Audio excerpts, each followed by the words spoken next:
Hello guys, how are you all? Welcome back to my channel. So, today we are gonna see, what if Izuku knew about his future, Deku X Momo, part 2. So before we start, go check out the author of this fanfic, Rafaelout, link is in the description, also subscribe to our channel, and like this video, so let's begin the video. You know Izuku can also be read, as Deku in kanji. And Deku means someone who can't do anything. Why are you being so mean, Kachin? Deku means defenseless Izuku, it's the perfect name for a quirkless loser like you. Stop it. Whoa. Splash. Are you okay, Kachin? You've already made him cry, Kachin, I won't let you hurt him anymore. So Deku, the quirkless loser, thinks he can play hero, huh? Well, let's see how good of a hero he really is. You know there's a way you could be a hero, you could jump off a roof and hope you're born with a quirk in your next life. From now on, Deku is the name of a hero. Run, I'm through running. Die. Bang. Deku. Bakugo screamed as he sat upright, his arm clutching his chest as his heart threatened to break free of its confines. Yes, Kachin. Bakugo's eyes snapped up at a completely whole and normal-looking Izuku. You're alive, not that you care after all. What was it you said to me when we were in middle school? Oh yeah, jump off a roof and hope you're born with a quirk in your next life.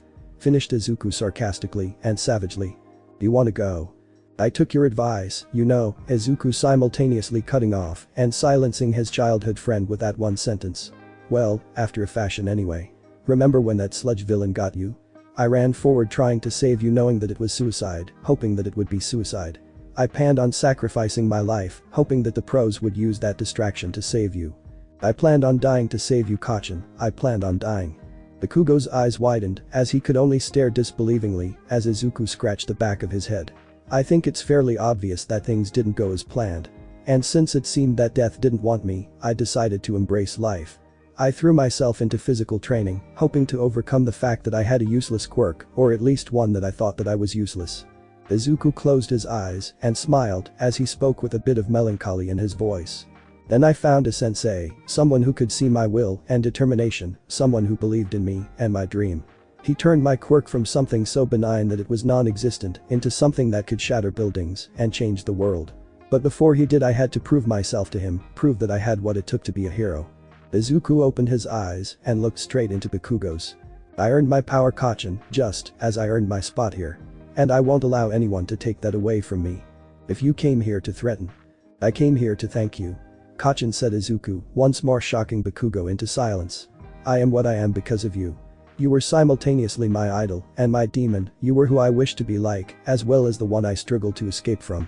If it wasn't for you, I would have just been another person who had their dreams completely and utterly shattered and forced to face the harshness of reality. If it wasn't for you, he would have never noticed me, but instead I'm living the dream, and it's all thanks to the two people who defined me, my idol and you. Izuku pulled out a piece of paper and a CD and placed it on the table he was leaning against. All Might's assignment is written on that paper, and the CD contains a copy of our fight. Submission date next Monday. Huh? Good luck, Kachin, said Izuku with a cheery voice. Oh, and the past is the past, and I've long since left mine behind. So see ya. And with those final words, Izuku quickly exited the infirmary, closing the door behind him as he did so. Bakugo blinked. What the fuck? You know, I expected you to reassure the kid, not bamboozle him, said a skinny blonde-haired man as he took a seat beside a messy green-haired boy overlooking Dagaba Beach. Reassurance would do nothing. I needed to get through to him. Well, you only succeeded in confusing him. Bit too preachy? Asked Izuku in such a sincere voice that All Might couldn't help but laugh. Way too preachy, with a bit of braggy added in for good measure, said All Might with a smile as he ruffled the hair of his young. Well, I earned my power, didn't I, asked Izuku as he channeled a bit of his power into hand and watched as emerald electricity danced between his fingers. Shouldn't I be proud of it? Of course you should have, replied All Might as he relaxed into the bench and watched the sunset off in the horizon, but you shouldn't let your pride define you. I won't, get the reply, and it was one that All Might didn't doubt for a second. He had faith in his successor, and he knew that the boy would never let pride or hubris get to him. No matter how much he changed, Izuku Midoriya would always be the same person at heart. And there was no question that he changed ever since he'd received One for All, there was no doubt about that. Izuku had changed completely since he'd received his quirk and passed the entrance exam. Not only had he gotten into UA, but he'd also found a way around his inexperience with All for One, become a proficient sharpshooter and fighter in a little less than a month, something that was frankly astounding, and had succeeded in standing up to his tormentor and defeating his demon. And that's what worried the number one hero. Izuku was running high on a constant stream of successes and victories ever since he'd received One for All, and all of his achievements had done wonders for his confidence and self-belief. But there's a very good reason why people say that the higher you soar, the deeper you'll fall. And All Might was slightly worried that the fall would be too much for his successor to handle. Just slightly. He had faith in his successor after all. "Could I introduce you to my mother?" "What?" did his apprentice just say. "I want her to meet the man who gave me the chance to live out my dream." "You can't tell here." "I don't intend to, not yet anyway," Izuku said. "Someday I intend to come clean with her. She deserves that much from me at the very least, but that day is a long way away." Izuku got up and walked forward a bit, stretching as he did so before turning around and looking his mentor in his eyes. "I don't want her to meet my alter ego, I want her to meet you," said Izuku. "I want to introduce her to Toshinori Yagi, my sensei, my mentor. I want to meet the man who gave me the chance to live out my dream. And you won't need to worry about your limits since you'll be Small Might." Izuku grinned as All Might spluttered at the nickname for his true form. Before plopping back down in the seat right next to him. "So what do you say?" "Izuku. Please." "Alright, I'll meet her." "Thank you." "All Might." "Yes, Izuku. There's something coming." "And what's that?" "I don't know, but I caught the scent of something just as the wind shifted." "The scent?" asked All Might skeptically. "More of my instincts telling me that something's coming," said Izuku, "and I trust them, I'd be foolish not to." All Might had to give him that. Despite not having full control of One for All, nor full access to all of its abilities, Izuku seemed to be naturally attuned to the ancient quirk and especially to the ghosts of its predecessors. If the combined instinctual ability of 9 generations said that something was coming, then he was inclined to believe that something was indeed coming. "I'll be there, Izuku, you have my word, I'll be there to save you all." "Will you?" asked Izuku with a twinge of doubt in his voice that caused the number 1 hero to look at him sharply. All Might was very aware that Izuku looked up to him immensely. Heck, he wouldn't be off the mark if he said that the boy near worshipped him, and to hear that sound of doubt in his voice shocked him to his core. "You have other classes to teach, other duties and responsibilities to see to.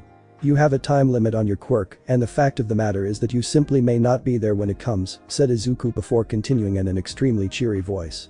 "I went shopping before I came here, you know, and I bought something that I quite like." "Oh, and what might that be?" asked All Might, knowing full well that Izuku would change the topic so abruptly unless it was relevant. "A flare gun," said Izuku. "You could even buy flares of different colors for this gun. Like say a red flare in case we're attacked and need backup immediately, a yellow one in case it's a rescue situation and we'll need help, and paramedics, and even a green one to say all clear and I'm right here. I'll keep that in mind. Tell the others as well," said Izuku, his voice losing its false cheer as it gained a tinge of melancholy. "Something is coming, All Might, and then the world, as we know it, will change." "Good work with yesterday's battle training," said Izawa after bringing the class to order. "I've looked over your grades and evaluation and have prepared my own recommendations if you wish to hear them. Furthermore, you will submit yesterday's assignment to me on Monday morning. If anyone needs a copy of their battles, come and see me during the break." "Understood." "Bakugo, grow up. You've got the talent, but your hot-headedness will be your downfall unless you rein it in," said Izawa. "Also, learn to reel yourself in." If Izuku had been a second slower, he would have been dead. Even against an actual villain, that would be going too far. "Got it, sensei," came the reply from the blonde-haired hothead, except it lacked the usual aggressiveness that was ever present when the boy spoke, and Izuku couldn't help but frown. He'd been watching Bakugo since the start of the day. Since just before he'd reached the UA gate, to be precise. He didn't even bother to interact with the reporters even when one of them brought up the sludge villain. And he's been acting slightly subdued ever since he took a seat in class. "Alright, now on to homeroom business," said Izawa as he finished giving several students their critiques. He took a deep breath as if to prepare himself for what was about to come. "You will need to choose a class president." And there it came, an immediate cacophony of almost every student in class 1A, all nominating themselves to be president. There were just 5 exceptions: Bakugo, who didn't say a word, Izuku, who was eyeing his childhood friend with a worried expression, Todoroki, who was just watching the entire thing with a bored expression, Ida, who looked like he was about to explode, and explode he did. "That's enough," yelled the bespectacled boy, silencing the entire class. Leading the class is a heavy responsibility, but ambition does not equal ability. This sacred office demands the trust of its constituents, which is why I put forward the motion that we vote. But Ida Ashita whined, "We haven't known anyone long enough to build any trust. And besides, everyone will just vote for themselves," added Kirishima. Which is precisely why anyone who manages to earn multiple votes will be the best suited individual for the job, answered Ida with a tone of finality to his voice. Will you allow it? Do whatever you want, just make the choice quickly. Izuku won the nomination with 4 votes, with Yaoi Rozu coming in second with 3 votes. Ashido, Asui, Jiro, Kaminari, Kota, Mineta, Ajiro, Shiro, Sato, and Tokoyami all voted for themselves. Izuku had surprisingly casted his vote for Yaoi Rozu despite nominating himself for the election, and unless he'd completely misread the situation, both Todoroki and the creation quirk user herself had voted Yaoi Rozu. As for the votes he himself had gotten, 2 of them were definitely from Ida and Ichako. He had seen Shoji's eyes glance towards him before he'd cast his vote. And by the obvious process of elimination, the other vote must have definitely come from Kirishima. Bakugo neither nominated himself nor did he cast his vote in anyone's favor.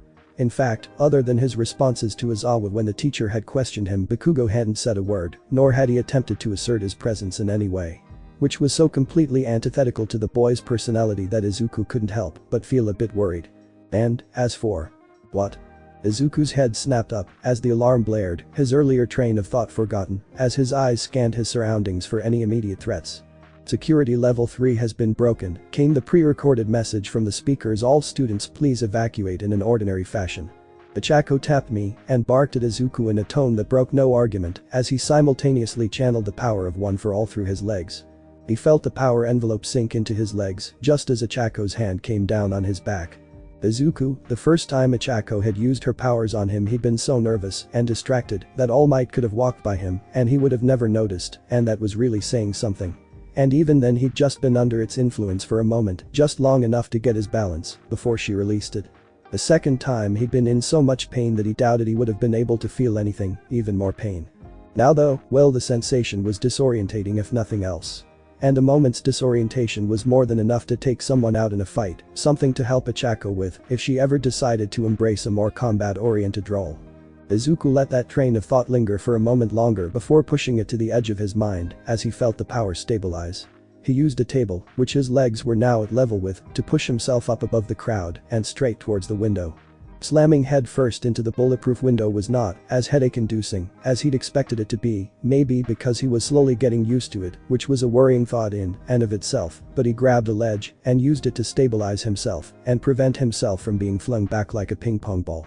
A single glance outside the window told him what he needed to know, that the security breach was caused by the press gaining access to the campus. Izuku could clearly see most of the teachers politely but firmly trying to prevent the tide from entering the building and making a mess of the whole thing.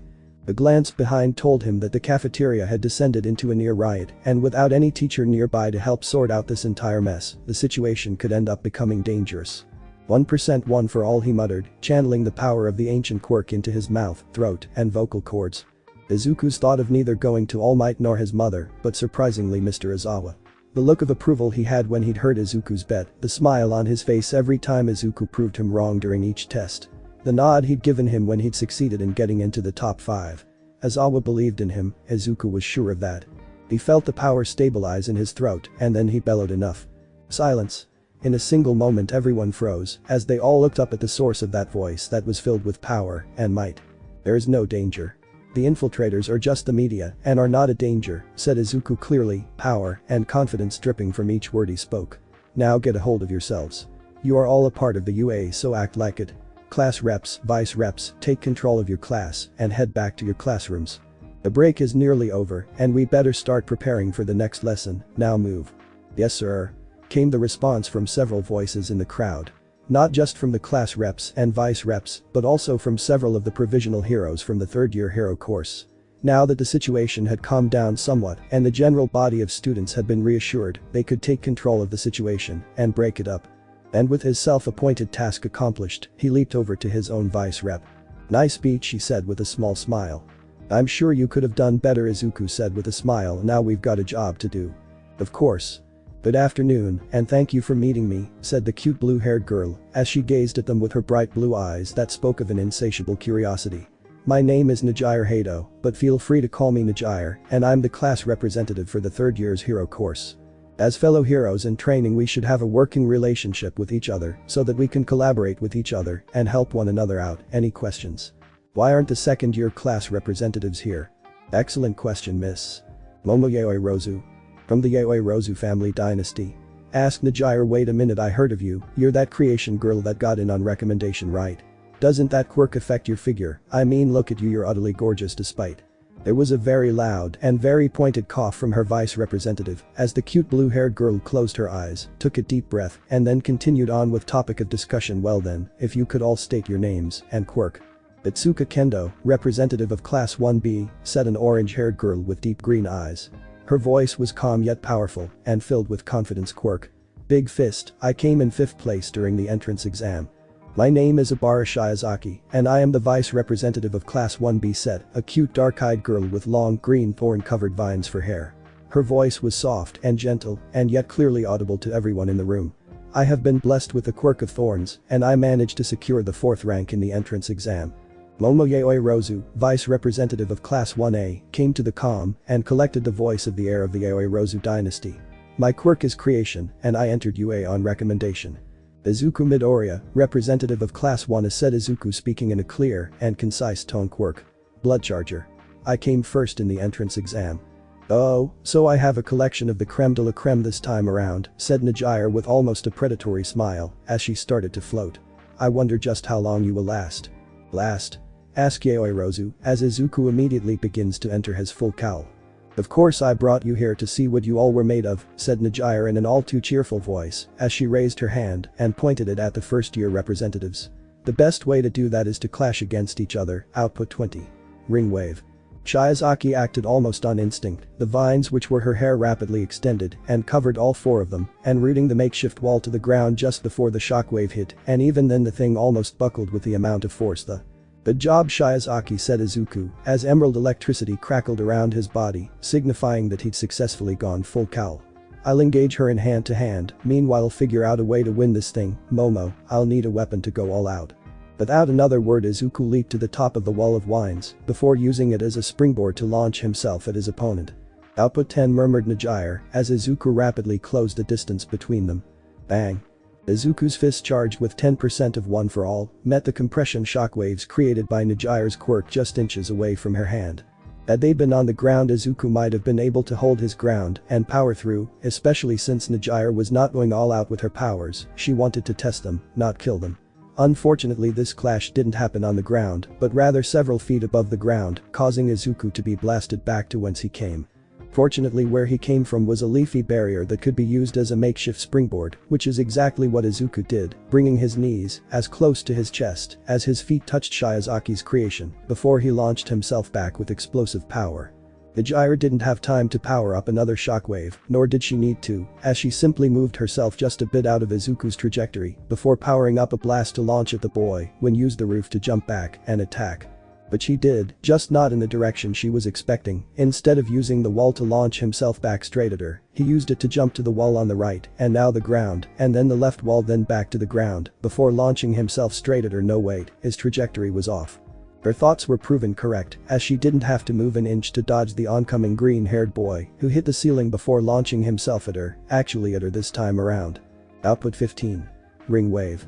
Said Najire as she prepared to fire off another one of her shockwaves at the oncoming student.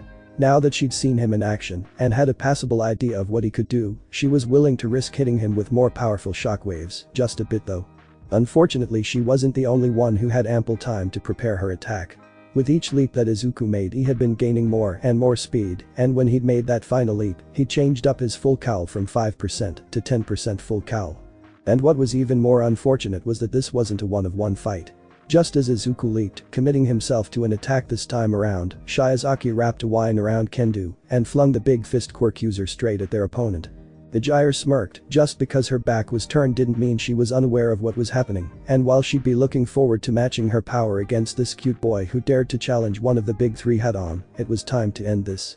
And so, with a minimal application of her quirk from her left hand, she'd pushed herself above and just barely away from the collision of fists that was Kendo and Izuku. Izuku didn't have the time to reduce his quirk and couldn't help but wince as Kendo's had literally carved back due to the force he'd punched her with. Yeah, those fingers were broken, there was no doubt about that. Unfortunately, Izuku didn't have time to do anything other than make a mental note to apologize to Kendo later before Najire released the power she'd been building up and blasted them both straight into the floor and into next week.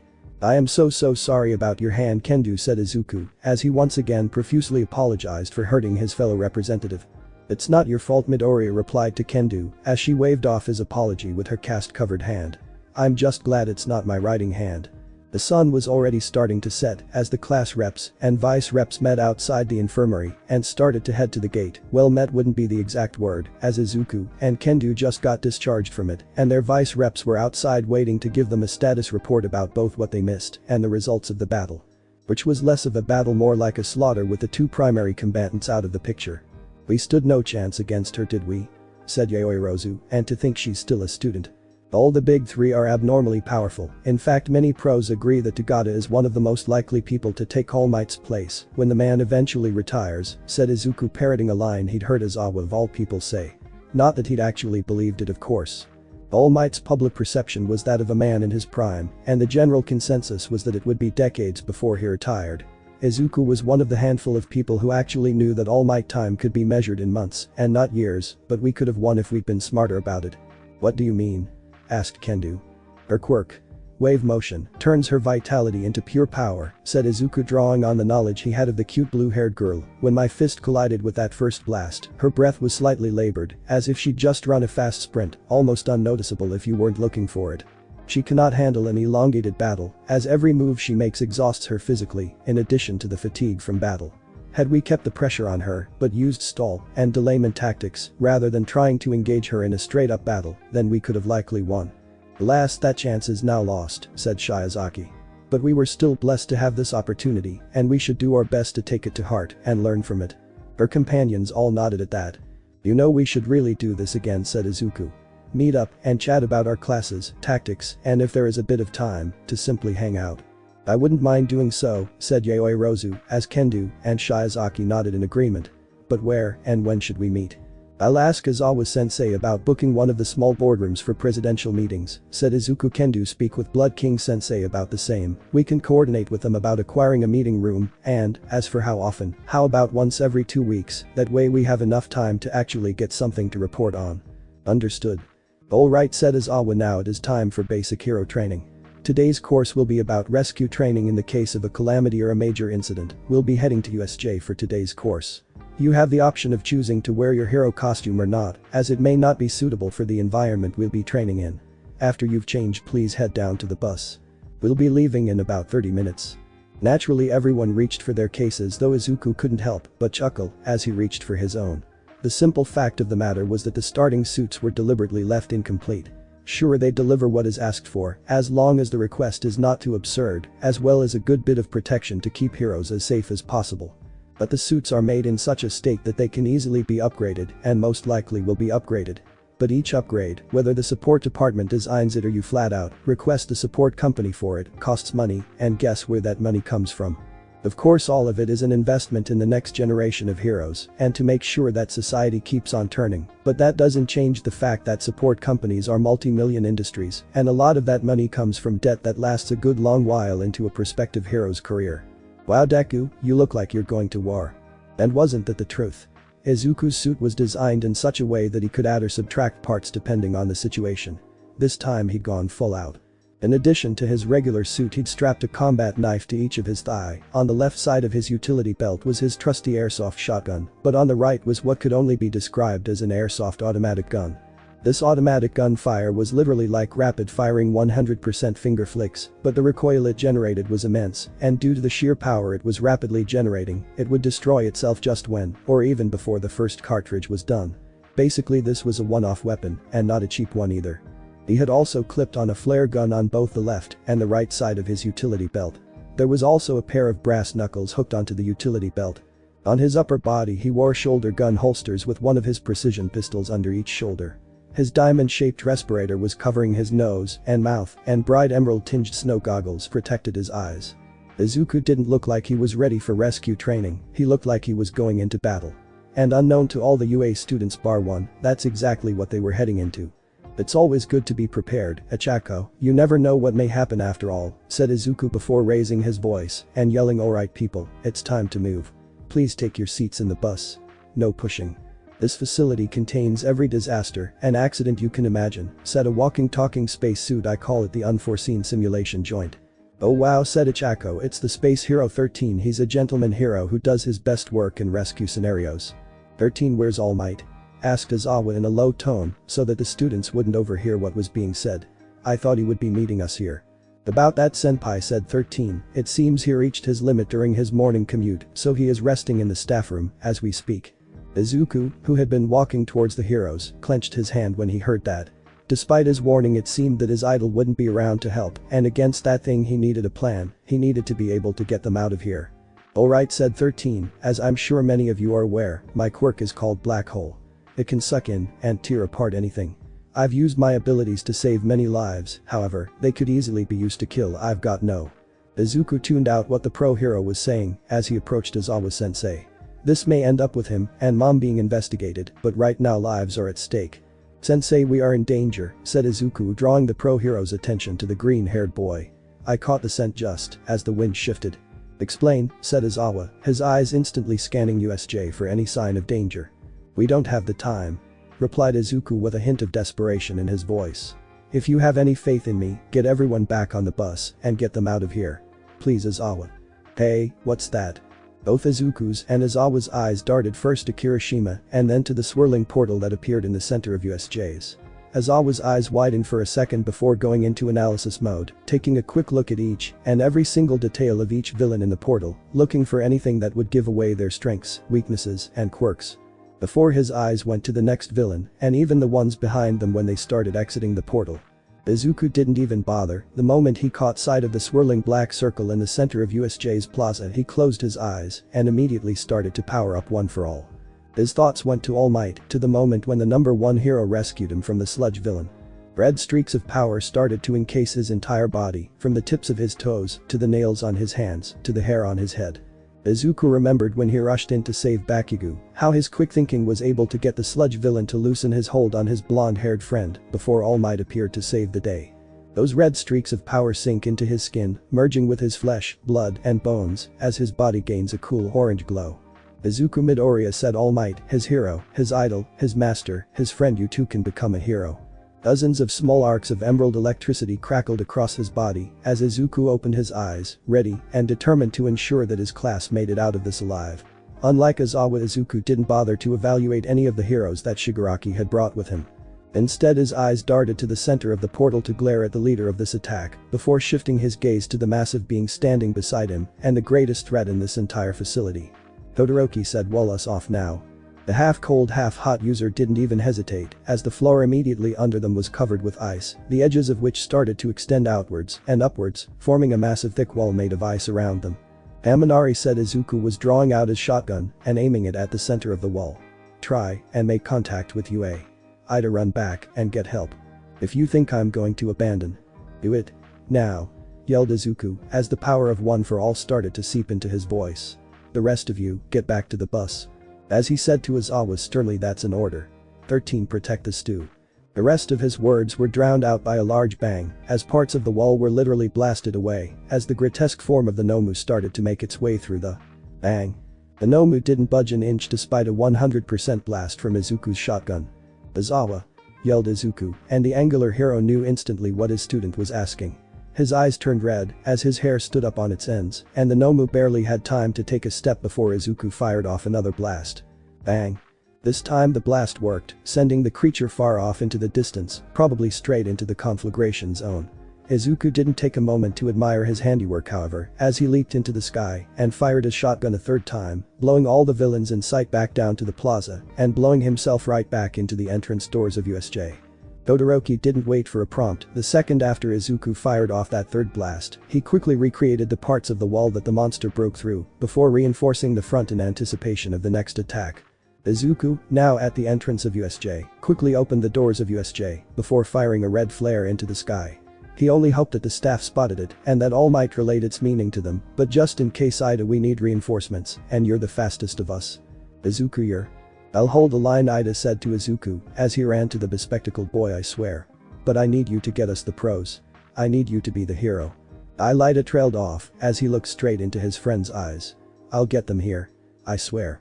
This time the voice was soft. This was not a command, but a request that Ida took to heart as he ran out of USJ, heading full speed towards UA.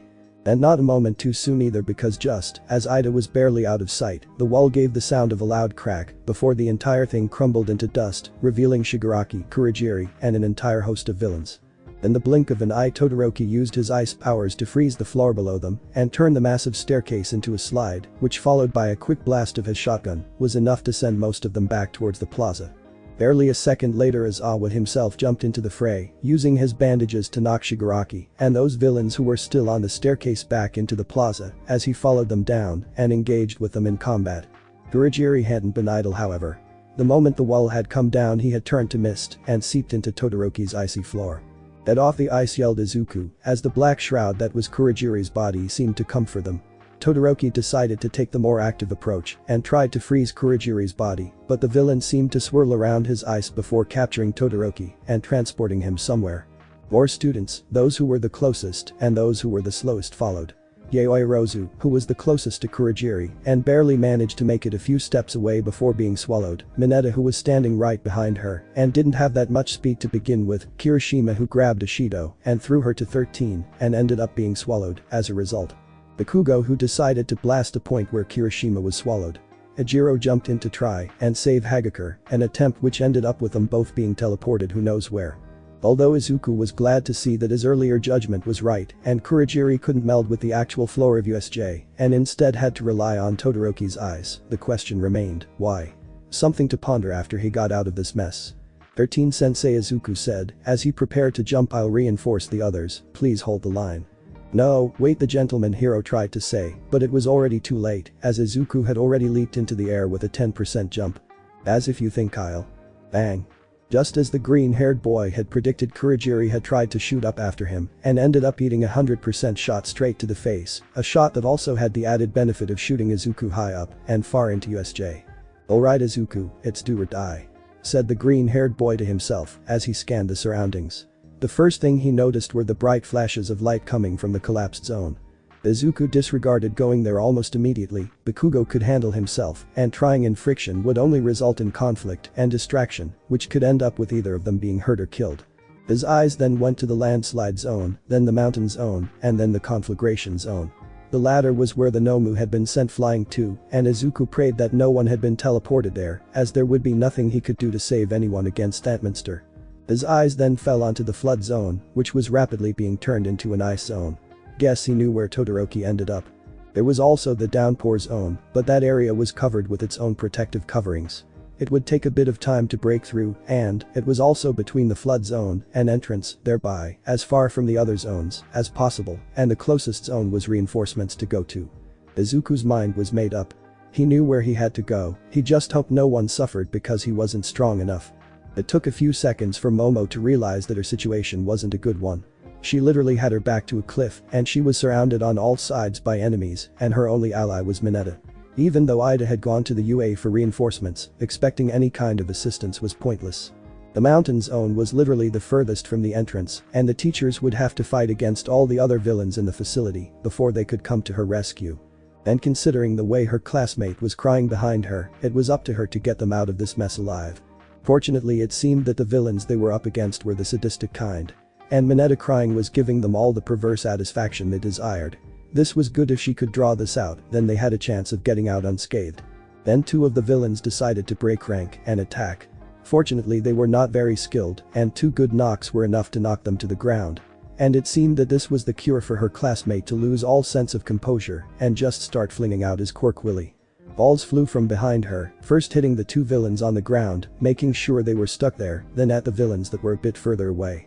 Some of them didn't even get close, hitting the ground just in front of them. Some hit the villains' legs, some hit their torsos, and many simply missed wildly. Fortunately, none of those balls seemed to hit her, whether that was a lucky coincidence, unlikely, or a deliberate move by her teammate to help his only ally. It was both good and bad. Good because she still had freedom of movement and didn't have to worry about accidentally sticking herself to anything. Bad because since none of the balls were aimed at her, none of the balls hit the villains in front of her, leaving many of them who were still quite capable of fighting her. Still, Mineta had done his part, now it was her turn to bring in the win. First, she created a net out of her left arm which shot forward and tangled the villains on her left who were struggling with Mineta's balls. She did the same to the group of the right, making it extra difficult for them to get free before ducking under a lead pipe that was aimed straight at her face. She kicked her assailant back, knocking 2 other villains down in the process before stepping back and using her staff as a spear and trying to keep the villains at a distance. She knew that Mineta had moved to the side and was trying to help her, as out of the corner of her eye, she saw half a dozen purple balls all fly towards the fallen villains, sticking them to the floor. Unfortunately, that moment of inattentiveness cost her, as one of the villains grabbed her staff and tugged it out of her hands before closing the distance between them. Momo had just enough time to create a machete to fight against her opponent, but it was clear that this one had actually had some skill, as she pulled out his own machete and disarmed her in one swift move before resting his blade on her neck.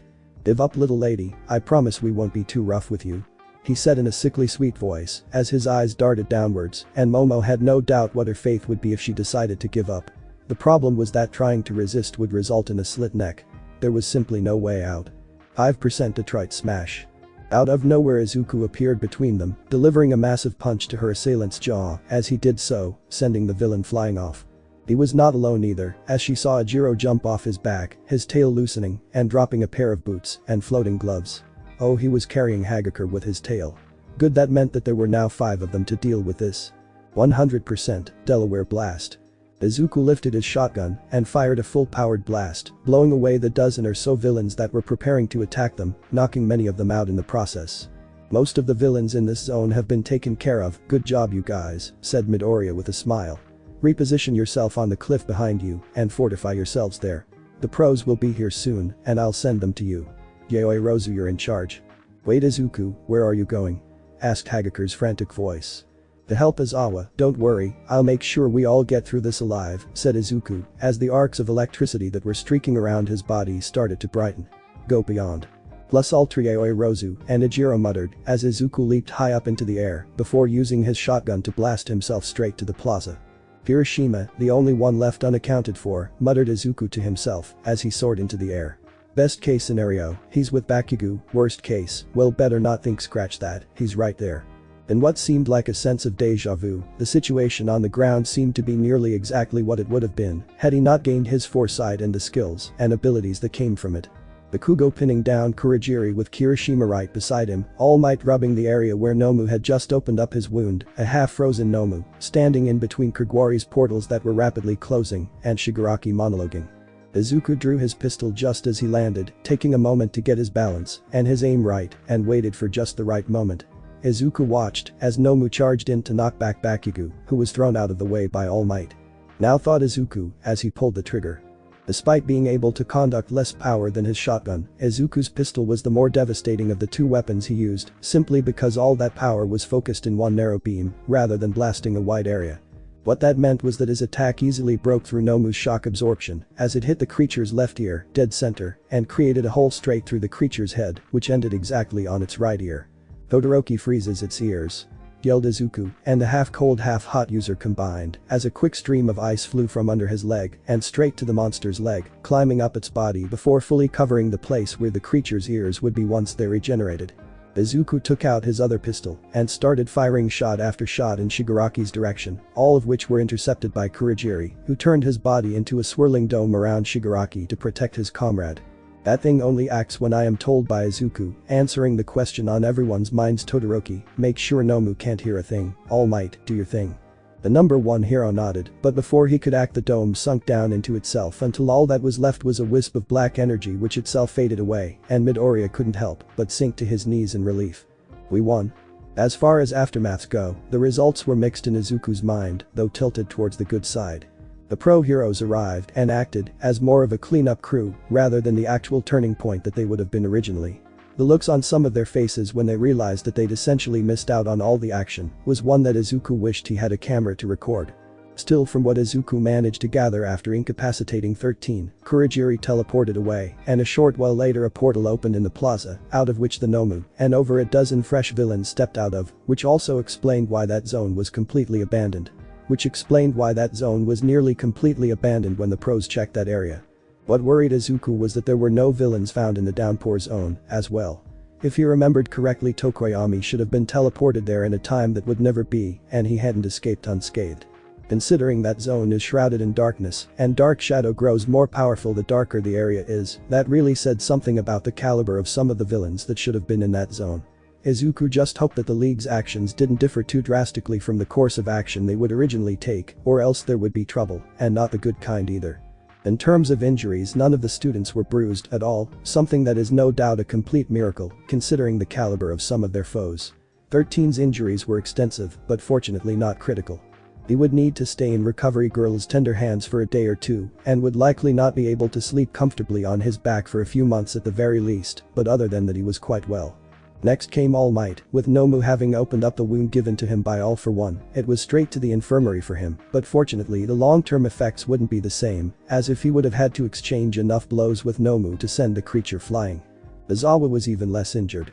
He had a broken hand, an arm, and a slightly disintegrated shoulder, and a nice shiny scar above one of his eyes, but other than that he was good to go. He wouldn't even need to stay in the infirmary for more than 2 to 3 hours, which was good, as Izuku had already arranged to meet with him and Yaoyorozu at the end of the day. They needed to talk. "We were lucky," Izuku said at the start of the meeting. "We were extremely lucky. With the exception of Mineta and Hagakure, everyone who the portal quirk user transported away were all proficient fighters," said Yaoyorozu, "and with the exception of Bakugo and Todoroki, who are a league above the class in terms of skill, the rest of us would most likely not be here if Midoriya hadn't come to our rescue." And that unfortunately was the sad truth. She simply wasn't good enough to fend off all those villains, and Ejiro said that he thought he would have been hard-pressed to survive without Izuku's aid. "We captured most of their members, including one of their strongest fighters," said Izawa. "On top of that, we'll be increasing security to ensure that nothing like." "Not good enough," said Izuku, cutting through his teacher's dialogue. "Izawa-sensei. How do you plan to stop a teleporter?" "That's what I thought," Izuku said.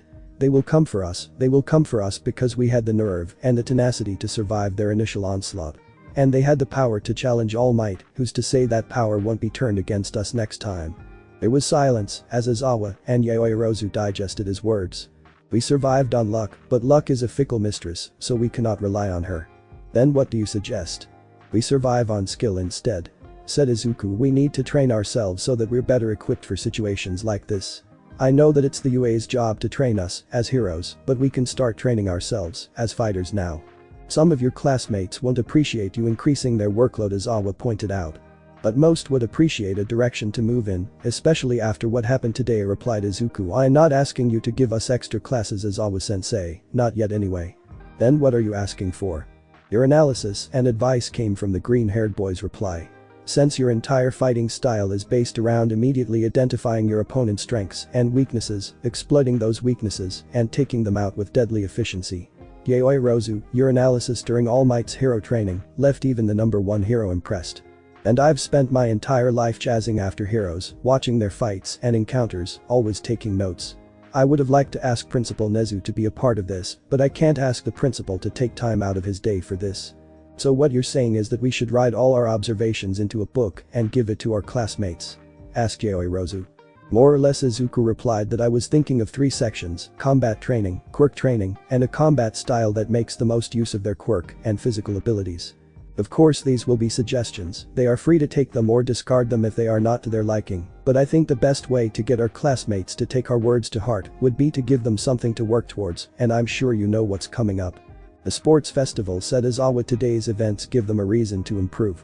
The sports festival will give them a goal to aim for, with the book acting as the means." "Interesting. It's only logical, of course," said Izuku, using one of his teacher's favorite sayings. "Of course the best way to ensure that they follow our suggestions would be to make the sports festival announcement just after we give them their booklets. I was planning on announcing it tomorrow during homeroom to get your classmates' mind off today's events, though I guess I could wait for a day to do so." "Well then," Yaoyorozu said, "I guess we have a lot of work to do as well." "Indeed," said Izuku, "but there's something else I would ask of you, Izawa-sensei." "Oh? A distress signal of some sort would be useful in the future." "You mean like your flare?" "Yes, along with something more subtle. Something that we can all attach to our uniforms and use instantly to send out a message to all our classmates and staff in case we need backup."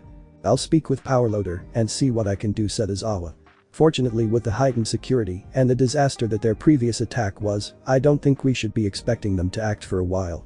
So let's focus our attention on the sports festival for now, we'll deal with the rest later." "Understood." The day started off with Izuku and Yaoyorozu distributing their suggestion booklets, which was immediately followed up by Izawa's announcement of the UA Sports Festival. Ichako's determination was completely unexpected and kind of scary if Izuku was being honest, but its sentiment was echoed in the fires that burned within every member of Class 1A. They had the will to win, the determination to succeed, and the path to get there. "I'm going to be a hero that'll make a lot of money," said Ichako, "so that my mom and dad can take a step back and have easier lives. Then you'll need to be an all-rounder." Ichako Izuku suggested being a rescue hero is all well and good, just as being a crime fighter is all well and good.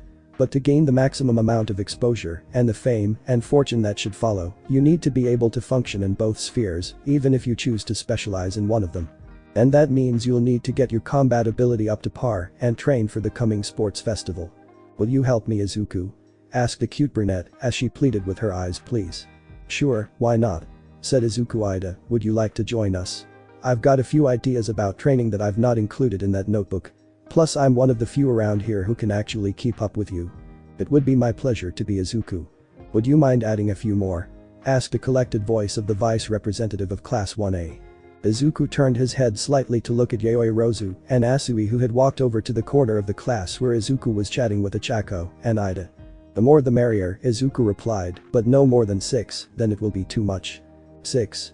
asked Asui. "There's 5 of us here, Kiro." "That means there's room for one more," said Izuku, looking at the nearby seat of the student who hadn't yet moved from their desks. "If you want to join us, that is." "I'll think about it," replied Todoroki. "Thank you for the offer though." Izuku nodded in response and smiled as Ida and Yaoi Rozu started discussing meeting locations. His eyes looking around at his classmates, observing and cataloging them. Day 5, and they were already well underway in forming their own social groups, some no doubt due to training and quirk compatibility, but also due to personality and friendships as well. Out of all the social circles, his with 5, possibly 6 if Todoroki decided to take him up on his offer, and Ishido's, with herself, Hagakure, Jiro, Kaminari, Mineta, Aoma, were the biggest of the bunch. The third batch would be Bakugo's circle, with the hothead himself, Kirishima, Shiro, and surprisingly Ejiro to round them up. The latter probably joined because he and Kirishima would be best suited to fight against each other, building up both their combat strength and quirk abilities in the process. If Izuku remembered correctly, that pair trained together during the coming summer training camp after all.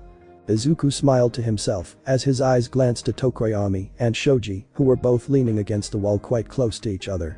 Dark Shadow had come out, was having some sort of a discussion with the soft-spoken Koda, while one of Shoji's hands seemed to have sprouted a mouth and was having quite the discussion with Sato. Were those things semi-sentient? Izuku seemed to remember Shoji's mouths and extra appendages, sometimes acting in a way the reserved guy usually wouldn't. Something to keep in mind and ask him about when the appropriate time came up. Still, Izuku couldn't help but smile as he looked over the class, his class. It had been a little less than 2 full days since they fought for their lives in the USJ, and here they all were, chatting and making plans to become stronger so that such an event would never occur again. They were going to be great, Izuku had no doubt about that. "How did you know?" asked All Might as he sunk into their usual bench overlooking the Gaba beach. "What?" "Nomu's weakness," said All Might. "How did you know?" "What? I mean, it made sense, didn't it?"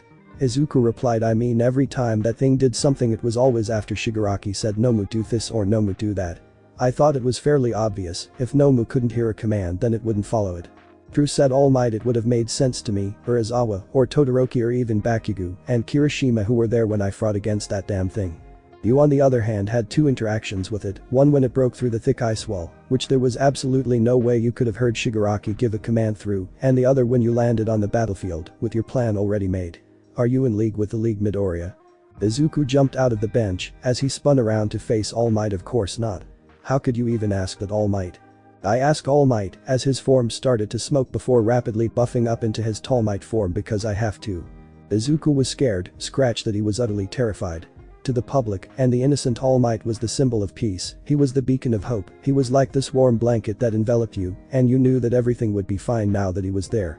To those who found themselves in his crosshairs, however, he was terror, he was anguish, he was like the incarnation of death itself stood before you, with its sickle raised to strike you down from where you stood. And right at that moment, Izuku was the one who found himself in those crosshairs. Almost instantly Izuku reached out to the ancient power of One for All, but instead of finding the strength and comfort that the quirk usually gave him, Izuku found nothing, absolutely nothing. "Izawa was here, isn't he?" said Izuku, his shoulders slumped in defeat. To think that those he trusted and admired would rally against him was disheartening, but understandable, especially if Careful to explain this, Izuku said All Might, removing a wide envelope from his coat, not bothering to answer the question about Izawa. Of course you'd have that, said Izuku, as he slumped down to the ground with a defeated grin on his face. I suppose you won't believe me if I said a random stranger paid me to put it into the mailbox. All Might didn't even crack a smile. Please tell me that night I actually checked up on Eri. Izuku could literally feel the physical pressure of his mentor's glare as All Might's stony visage demanded answers before he would give any. You won't believe me, All Might. Try me, replied the number one hero, and before Izuku could respond he felt 3 sets of eyes land on his head, their gaze piercing through his skull. One was acting on him, making his mind focus on the truth, pleading with him to say what he knew was true. The other was compelling him to speak, while the last set seemed to stare into his very being. Izuku didn't know why he felt this, but that stare seemed to be penetrating his very being and peeking into his past and future. Izuku said All Might, the power of the embers of one for all dripping of every syllable, tell me everything. And that's exactly what he did. His tale started from when he met that ghost and the events that should have followed had he not known what was going to happen. Izuku spoke just how bad he would have been with One for All in the original timeline, what the events and aftermath of USJ should have actually been. He spoke of the sports festival, of Stain, of how he had to stand against All Might himself during the term finals. Izuku spoke of the training camp, of the fear that would happen when the villains appeared, for the future where he nearly died against Muscular, and the aftermath of the whole affair. Izuku tearfully recounted what he knew would be All Might's final fight as he fought against All for One. He spoke of the license exam, meeting the Big Three, of his internship with Night Eye and everything they had risked and lost to rescue Eri. He spoke of the fight against Gentle and how they truly understood each other in the end before he was captured and taken away. He spoke of Endeavor, Hawks, and High End. He spoke of the magnificent battle that began the era of the next number one hero. He spoke of Hawks, of how the winged hero, at the insistence of the government and the police, would go deeper and deeper into the pit of darkness that was the League and would eventually fall, just like how Icarus fell. In the end, tears were streaming down Izuku's face as he grabbed a hold of and hugged his idol and mentor. Tears of anguish, tears of relief, tears that were chocked full of so many things, all drenched the number one hero's costume, as All Might didn't hesitate for a second to wrap his arm around his protege and return the hug. If I didn't know better, I'd say the boy got a one-time use of your quirk. Night Eye, said the gravelly voice of a short old man dressed in a yellow and white hero costume, except he can actually affect destiny unlike you. Indeed, responded to a cultured aristocratic voice that changes so much. Gran Torino, so much. So you believe the boy? After what I saw, absolutely. And what exactly did you see, Nighty? Asked a very sultry feminine voice as it entered the conversation. Now that my dear would be telling. Izuku's memory was a blur. He remembered meeting Sir Night Eye and Gran Torino through his tearful gaze. He remembered seeing Izawa move to confront All Might after Izuku found himself with his master's teacher and student. He remembered seeing 2 silhouettes watch him for a few moments before disappearing into the night. He knew for a fact that they were friendly, as one of the silhouettes, which was clearly feminine, seemed to wave at Night Eye before disappearing. But beyond all of that, Izuku couldn't remember a thing of what happened for the rest of the night. He could infer quite a bit though. He knew for a fact that Izawa knew that he had inherited One for All from the way the pro hero looked at him during homeroom the next day. He knew that Gran Torino had decided to stick around for a while and assist in training him, as mixing his style of close combat along with Izuku's long-range capabilities would be a combination to be feared. And judging from the room he was currently sitting in and who was present along with him, that Sir Night Eye had seen into his future, and he certainly had something to say about that. I presume all of you have a general understanding of how my quirk works, right? Asked Sir Night Eye. It requires 3 conditions to activate, but once those conditions are met, I can use my quirk in 2 distinct ways. When I use it the first way, I gain the ability to accurately predict all of my target's future moves and actions for an entire hour. When I use it the second way, I gain the ability to see into my target's future, viewing it like a film from third person. I can witness all major events in their life right up to the moment that they die, though due to the nature of my quirk, I won't be able to give you the date when an event would happen, just a rough estimate of it.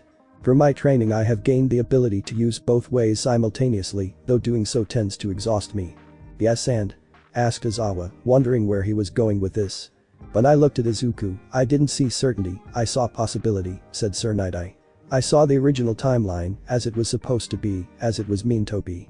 And then I saw the current timeline, just how things are actually progressing ever since All Might passed on his quirk, up until the events that happened yesterday. And? Something that I've managed to develop over time is a way to instinctually name the main point of what I am seeing, said Sir Night Eye. For example, I see Izuku being attacked by a Nomu in Tokyo. If the name that comes to mind is Izuku vs Nomu or attack on Izuku, I know that Izuku will be attacked even if we hide him somewhere in the mountains. The details will change, but the main event will still happen. Likewise, if I see that exact same scene and the name that comes to mind is attack in Tokyo, then I know that it is Tokyo, not Izuku, that is going to be attacked, and we can station more pros around the city to act as backup. That's why I make sure that every single possibility is accounted for before I use my quirk, because a death is always included in the title, and once an event is named, the details may change, but the event will happen. So tell us the names. Spoiler, said Sir Night-Eye with a grin. You forget that I'm looking into a school kid's life. More than half the events either will go in his favor, don't concern us, or will be orchestrated by UA itself. There are 3 events that we should be concerned about. And those are Izuku vs Overhaul, attack on the students, and One for All vs. All for One, said Sir Night-Eye, his voice now grim. Overhaul makes sense, said Izuku, speaking up for the first time since the start of the meeting, thanks to both the physical experiments she has undergone and the mental trauma she has experiences. Erie's power has been gathering up, concentrating itself, and basically turned her into a walking time bomb, and a high-stress scenario is just what it will take to set that bomb off.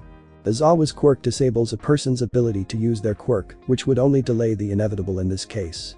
The other option is to let her use her quirk on someone, and with me constantly destroying my body and her constantly reversing the damage, well, there is no choice here. And if I can use it to do some damage against that hypocritical bastard, well, all the better for me. You could end up destroying your entire body if you decide to do that, said Gran Torino. Are you willing to take the risk? I'm the only one who can take the risk, said Izuku. Sir Night-Eye, did you see me permanently destroying myself? No, but it could happen. Even if it did, I'm sure you wouldn't mind that much. Izawa glanced at both of them sharply, as Sir Night-Eye did nothing, but smiled at the jab before continuing on. Regardless, it's the other 2 that I am more worried about. Right now security is tighter than it's ever been, and I doubt that will change till summer, said Izawa. Plus I'm sure I can convince Vlad to up the ante after he sees my class's performance at the festival, which would be an ideal time for an attack. That, and the summer camp you spoke of. It is going to be the summer camp, said Sir Night-Eye, but hiking up security at the sports festival is a good idea as well. And speaking of the summer camp, I know you'll have to run it by Nezu, but I think that the Pussycats would be the best choice. As always, said All Might. Plus I have a few ideas on how to both increase security and create a litmus test, so to speak. Meaning? Finding out from which side the leak is, the students, the faculty, or something else entirely. Izawa closed his eyes and nodded. While he never liked to consider a scenario, denying that it may well be true would simply be illogical. Let's move on to the 3rd event, One for All vs. All for One. Immediately the room darkened as All Might, Gran Torino, Sir Night-Eye, and even Izuku clenched their fists in anger, much to Izawa's surprise. How do we prepare? The very nature of his quirk makes any sort of preparation to counter him near impossible. Gran Torino, All Might is the only hero who can face him, we know that. And the only pro that can provide any assistance that I can think of would be Izawa. All for One is many things, but stupid isn't one of them, said Gran Torino. The minute he heard of your quirk he would have come after you to get rid of a potential threat, unless he had some way to counter it, or at the very least mitigate it. Even if he doesn't, I'm sure he wouldn't try to engage in battle if he even had an inkling that you were nearby, added Sir Night-Eye. The problem is that I can't think of another pro who would be useful in such a situation. What if it doesn't need to be a pro? Asked Izuku. What? Said Izawa. No, absolutely not. One for All vs All for One, right, said Izuku. Plus Night-Eye has already seen me, which means that one way or another I will get dragged in there. Don't be an arrogant boy, said Gran Torino, as you are now you wouldn't stand a chance against All for One. In a head-on battle, sure, said Izuku, as he pulled out a pistol hidden inside his uniform and placed it on the table. Right now I am a glass cannon. I have the ability to dish out a whole lot of damage, but not take any. But that's where All Might comes in, a main tank with a nod to his mentor, a flanker, a nod to Gran Torino, and a long-range DPS. It could work, said Night-Eye, especially if we take a Morgent method. No. Absolutely not. Said Izawa firmly, as he lost his cool. Are all of you insane? We are not putting a child into a goddamned warzone, especially when we have ample time to prepare for it. If we can give him enough range we won't need to say Gran Torino, and we can give him more than enough range. Izawa's eyes widened, he knew what was being suggested would never be approved.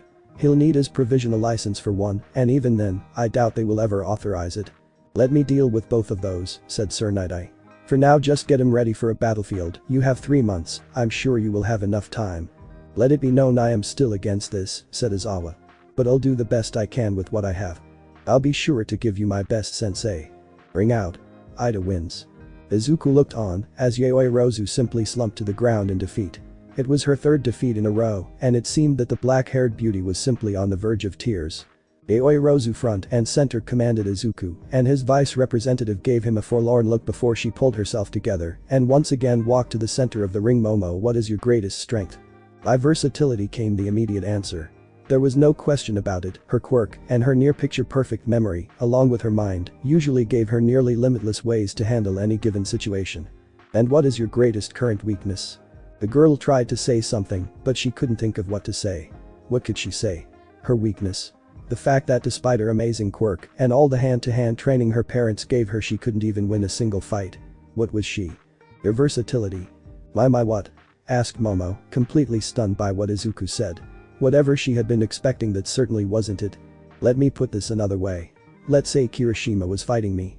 He would charge straight at me, and I would lift my shotgun and fire it straight at him, launching the boy straight back. If Ida was fighting Kirishima, he would activate the engines in his legs to get close to him, keeping his body on the down low. Duck under the fist that Kirishima would no doubt try to hit him with before launching a series of vicious kicks at his side and back. If it was Tokoyami, he would launch Dark Shadow to engage him and keep him at a distance.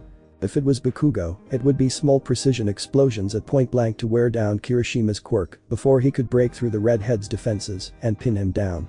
If it was Todoroki, the half-cold half-hot user would freeze Kirishima before he got close. Do you get what I'm saying? No. Yaoi Rozu, what would you do? Asked Izuku. Yaoi Rozu hesitated for a second as she thought of a strategy to beat Kirishima before she opened her mouth to respond, only to pause as Izuku held up her hand to stop her. That's exactly the problem here, Yaoi Rozu said to Izuku. What would you do? Would you create some kind of ranged weapon to keep him at bay, use a staff to fight him with a bit of reach? Create a shield to absorb his blows and wait for him to tire himself out? Make a machete and try to break through his hardening? For a pro, having versatility in their kit means that they can handle and adapt to a variety of situations and will be able to move around any plans that the villains make to counter their style. The problem with you is that you have the versatility without having the style. You are an amazing all-rounder, Yaoi Rozu, but you lack the ability to make split-second decisions, which in our field can be the difference between life and death.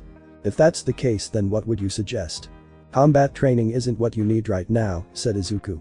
Right now the ability to make split-second decisions is what you need to make a difference. And so I would recommend chess. Chess? The question there was obvious. Specifically, minute chess and hyper chess, said Izuku. So that will be your training. When you head back home, go online and make an account on a chess network. There are dozens, just pick one that has minute chess and a hyper chess tournament. Try to do a tournament every 2 days, since I know playing a tournament a day can be hectic. I understand. But you still need battle training, Izuku said. Which weapon are you most comfortable with? The staff. Then that's your weapon of choice from now on, said Izuku. For the next week you'll only be fighting with a staff and nothing else. The week after that you'll be allowed to create weapons and items of your choice, but only during the first 30 seconds of the fight. After that you'll be fighting quirkless. The week after that your limitations are removed and we'll see how you do. Asui-chan. Call me the frog, quirk holder replied nearly instantly, and yes. Asui-chan then said to Izuku, you're a good all-round fighter, and with a little refinement your dizzying mobility will make you impossible to pin down. But I feel as if you could be better. Hiro, said Sayu, as she tilted her head to the side in thought. What would you suggest, Midoriya-san? I don't know, said Izuku. Can you tell me what your quirk can do? Try not to leave anything out, please. Well, I can jump very high and stick to walls. My tongue can stretch to a maximum of 20 meters. I can also spit up my stomach to clean it and secrete a poisonous fluid, Sayu said. Well, I say poisonous, but it really stings a little. That's actually an advantage for you, said Izuku. As heroes we are supposed to avoid lethal force as much as possible. Plus, even if it stings just a little, it still acts as a distraction and could create a potential blind spot, which could easily be the difference between life and death. How do you secrete it? Through my sweat glands, especially those on my hand and my saliva gland, she replied. I can create the most concentrated version in my mouth, and to a certain extent I can control how much it stings, but even at best, it will only sting a little. Show me, said Izuku. Hiro? You said at best it will only sting a little, right, so show me how much it stings. Izuku said, I trust you, Sayu-chan. Alright, said Sayu, was dubious as she concentrated the poisonous fluid in her tongue before launching it forward and slamming it into the side of his face. Aisuu, said Izuku, as Recovery Girl finished her medical scan. I thought you said it only stung a little. I thought so too, Kiro. That's probably either because you and your family seem to have a semi-immunity towards it, said Recovery Girl, or it has simply grown more potent as you've grown older. I'll have to do some testing to determine the validity of that, as you're willing, Asui. Kiro said, Taisuu nodding her head in consent. Well then, from what I can see, it seems that the extremely concentrated version of your paralytic toxin would cause the body to shut down, said Recovery Girl. Of course, I'm sure that there will be some kind of kickback if you use this ability too long or too frequently, but a less concentrated dose should create total paralysis, or at the very least partial paralysis. So I guess you have your trump card now, Asui-chan, said Izuku with a smile on his face. And different people will have different resistances towards it, especially those with aquatic heteromorphic quirk. Still, it will no doubt be a useful tool in combat, said Izuku, keyword being a tool. As long as you don't rely on it too much, or you figure out a way to gauge your opponent's resistance to your toxin before you use it as a finishing move. Either way, it takes you out from being a great all-round support hero to a close-range combative threat, which is going to be especially important in the final stages of the tournament. Kiro. Midoriya, Yaoi Rozu, said the president of Class 1B, I'm glad to see that the two of you decided to come. Especially after what happened. Indeed, your entire class must have been extremely blessed to have come out of that incident with minor injuries at best, added the vice president, but you all must have been terrified during the incident. It was quite scary, said Yaoi Rozu, voicing her agreement. There was a moment where I thought I would wind up dead, or worse. You would have found some way out of there, Yaoi Rozu, I'm sure of it, said Izuku, his voice filled with confidence in his classmates' abilities. Don't put yourself down. I'm not, thought the creation quirk user, as she shook her head slightly at her classmates' misplaced confidence in her. That villain had her dead to rights, that was a fact. She just needed to get strong enough to ensure that it never happened again. So anyway, how are your classes progressing? Well enough, replied Kendo, shrugging her shoulders. Everything's been going the same as usual, except for our hero training, which has shifted slightly towards the combat aspect of being a hero. Most likely Blood King's response to Izawa's manuals, thought Izuku before speaking aloud. Well then, how about we have a little spar then? We'll get in trouble for using our quirks, Midoriya-san. Kendo was quick to remind him, not to mention we need authorization to fight. Who said anything about using our quirks? Kendo countered the green-haired boy, I just meant straight hand to hand. Besides, if you read the rulebook, it clearly states that two class presidents and or vice presidents can give authorization for a non-quirk battle in lieu of a professor's permission, as long as the sparring students are in an appropriate area. And the dirt ground just beside the UA building is as good a place as any. It would be an honor, Midoriya-san, Yaoi Rozu-san said to Shiozaki, as she brought her hands up in a textbook guard and shifted to her side so as to present as minimal a profile to her opponent. Both Izuku were quick to note that despite being technically correct, her posture was too stiff and hence easier to take advantage of. Kendo, seeing she was outvoted, brought her hand up and adopted a standard boxer's pose, a fighting style that suited her quirk perfectly. Unlike her companion though, the president of Class 1B was perfectly relaxed and even had a small smirk on her face, showing that she was quite comfortable fighting this way. Yaoi Rozu, Shiozaki's yours, I'll take on Kendo. While his punches were nowhere near strong enough to take on a trained boxer without the use of his quirk, Midoriya had been training with Ida and even had a session with Sir Nai to improve his kicking ability and eventually recreate his shoot style. Besides, legs had more reach than hand after all, even if Kendo was taller than him. Aren't you going to put a stop to this? Asked Vlad as he looked at his fellow homeroom teacher who was watching his students battle with interest. Why? Asked Izawa in a broad tone as he watched Izuku overextend himself on his last kick, a move mistake that Kendo certainly punished him for. Their little spar is certainly within the rules and they're not taking it too far, so where's the logic in stopping them? You and your logic, said Vlad with a grin as he watched Yaoi Rozu and Shiozaki somehow manage to get tangled up in each other's limbs and fall to the ground, turning their spar into more of a grappling match than anything else. Those two need a bit of work, thought. Yaoi Rozu is far more proficient and far more confident with a weapon in hand, and Shiozaki is a long-range fighter, countered Izawa as he watched Izuku kick Kendo back before rushing to try and help his classmate, but there is merit in improving their hand-to-hand and especially their balance. True, and I'll be sure to speak to Shiozaki about that, said Vlad as he watched Kendo catch up with and tackle Izuku into the grappling pair, turning all four of them into a mess of limbs covered with dirt. Now do you want to report the loophole to Nezu, or should I? He already knows, said Izawa as bemusedly watched a Spartan into a tickling match. Of all things, the first thing I did when I joined UA was to take a look at the rules and make a list of the loopholes and inadequacies and present it to him. Since it was a pretty short list, he had ample time to go through them all. He left that little loophole in as a privilege, so to speak. Go figure, said the Blood King, as he watched Kendo declare Yaoi Rozu the winner of their impromptu match, before his eyes narrowed at what the winner did next. And what about that, are you going to let? Vlad trailed off, as his eyes darted to where Izawa was supposed to be, but only found empty ledge instead. Plausible deniability, huh? Well, it's your class, I'll let you deal with it how you see fit. His eyes darted back to Yaoi Rozu, who was now using her quirk to create bottles of mineral water for her companions to drink. So you can create liquids, said Izuku, as he finished his second bottle of water. Kendo and Shiozaki had already left since they were getting late for their train. I always wondered if your ability was simply limited to creating solid items. As long as I know the chemical composition of what I want to create and it's not a living creature, I can create anything I like, Yaoi Rozu replied. Water is quite simple, just 2 molecules of hydrogen and 1 molecule of oxygen. After that it's just deciding just how much space there is between the molecules and how much energy they have. Interesting, said Izuku, as his mind darted to several of the more pointless theories in his head, such as the theoretical composition of vibranium. So you can basically discount Todoroki if you want to. Not particularly, replying to Yaoi Rozu. For one, I simply don't have enough lipids to pull off his large-scale attacks. For another, I don't have fire resistance like he does. If I try to light myself on fire, I'll end up burning my skin off and rendering my quirk useless in that area. True enough, but if you could, you'd be something else entirely, said Izuku. Imagine a hero who can switch between the powers of Endeavor, Todoroki, Cementus, Pixie Bob, Water Horse, and so on and so forth. Even if they were just discount versions of the actual pros themselves, just the sheer versatility of what they could do would be on a whole other level and make them impossible to pin down. True. Anyway, I have to get going now, Yaoi Rozu. It's Momo. What? For you it's Momo, not Yaoi Rozu, said Momo, as her mind flashed back to the USJ. You've earned that right. Izuku stood there for a moment, uncertainty marrying his features, as a slight blush came upon his cheeks, before he smiled and nodded firmly and said, very well then, goodbye Momo, I'll see you tomorrow. The creation quirk user smiled and waved goodbye to her friend before her brow furrowed in thought as she gazed at her hand. A discount pro, huh?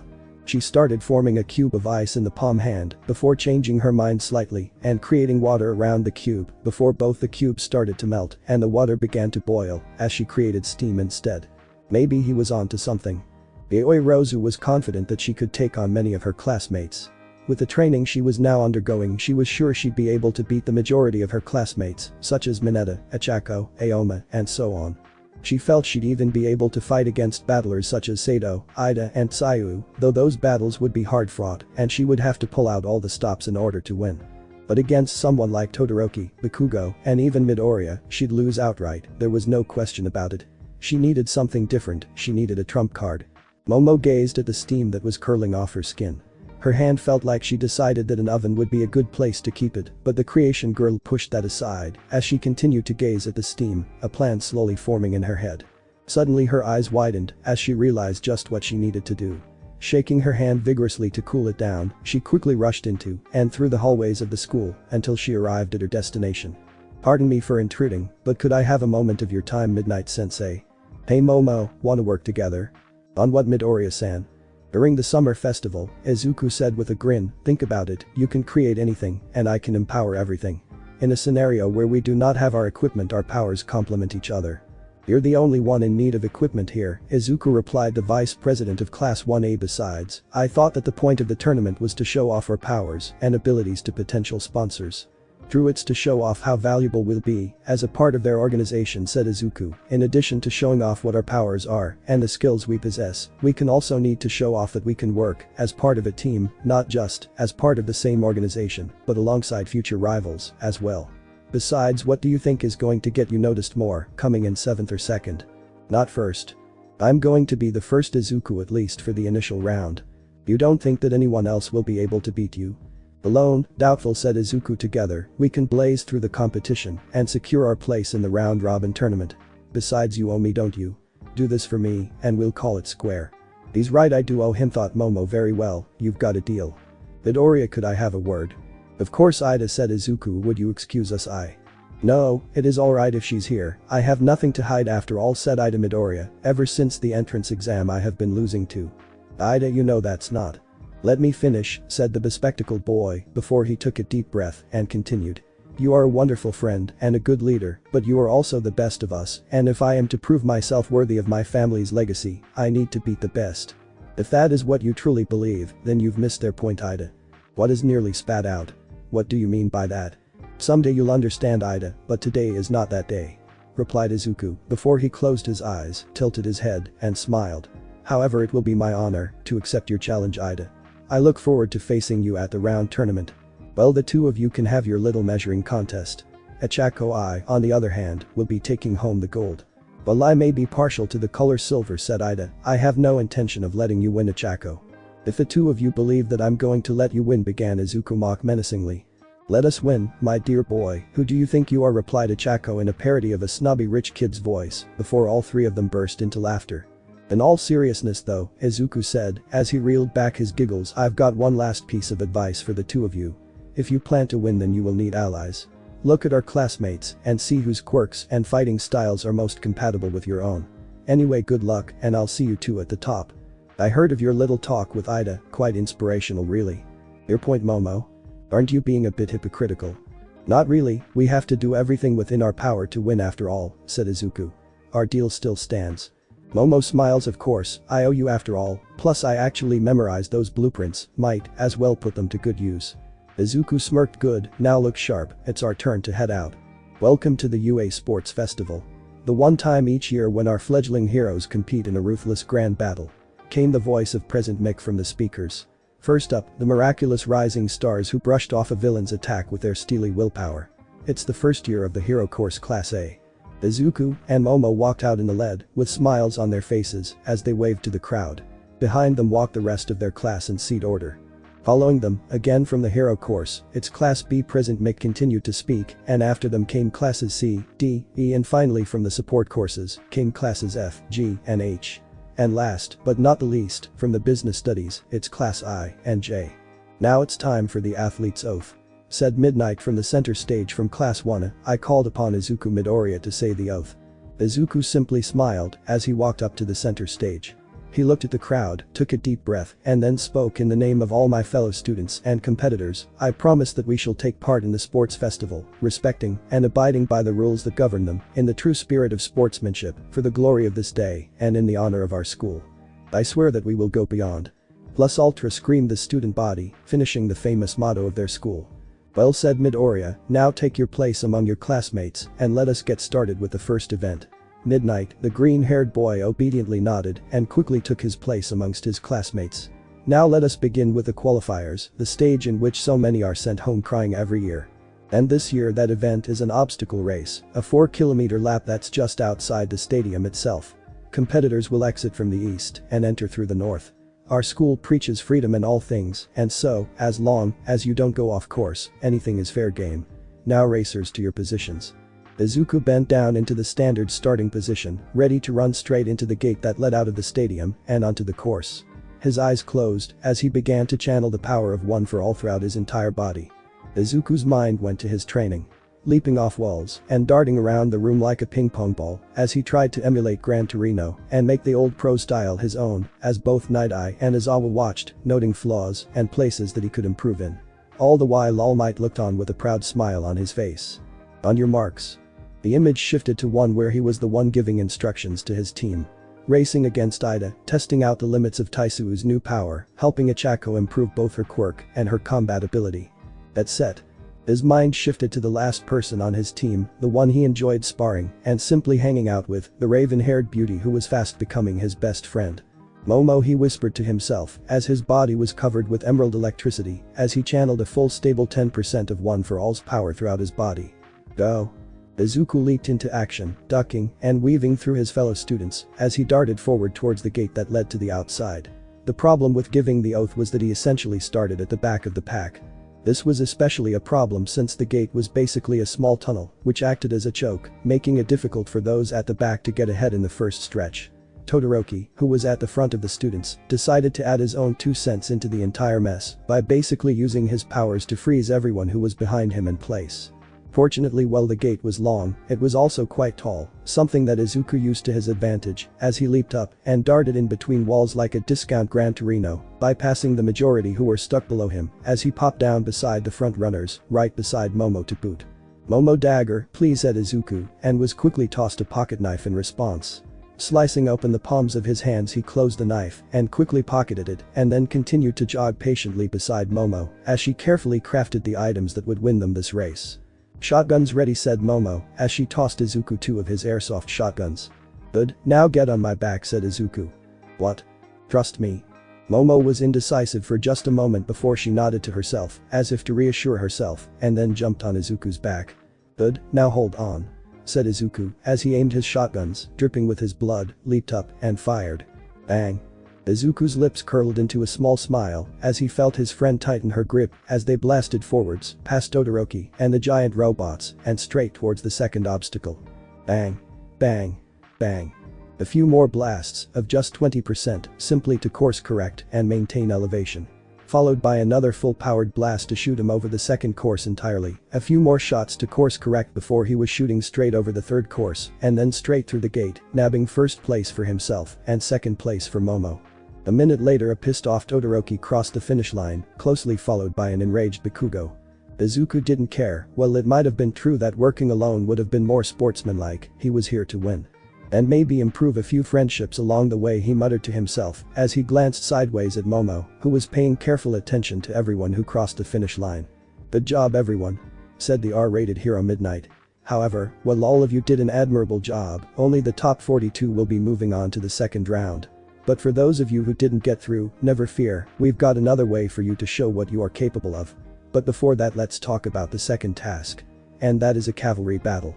"Same team," murmured Momo beside him. "You know it," Izuku replied with a smirk. "Participants will form teams of 2 to 4 members each and get into a horse and rider formation.